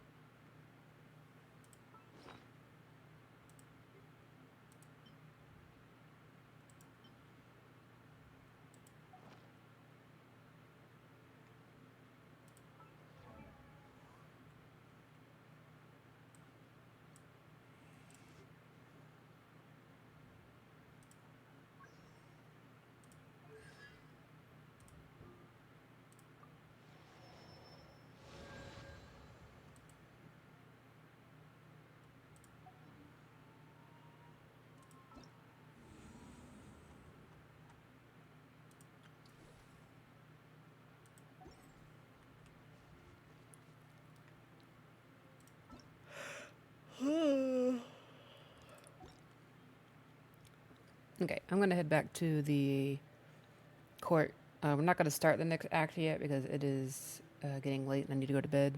So I'll go ahead and end it there for now. But I'm gonna go ahead and teleport over there. This story is getting pretty interesting. I'm interested to see where it goes. Because a lot of people seem to really like the Farina storyline, so I'm excited to see where it goes. But anyway, thanks for coming to hang out with me for a little while. I super appreciate it as always. Thanks for coming over from Bonnie's raid. I think she's already gone, but I appreciate that always as well. We'll be back tomorrow with more Tales of Vesperia, and I will see you then. Everyone have a good night, and I will see you tomorrow.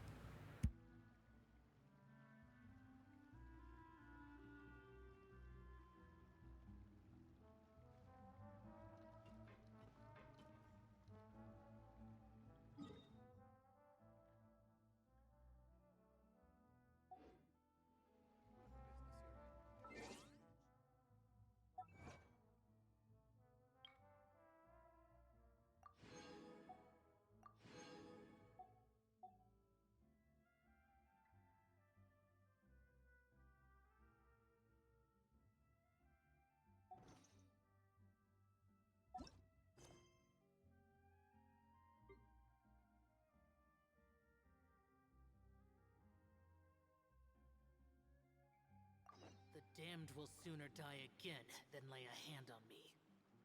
What?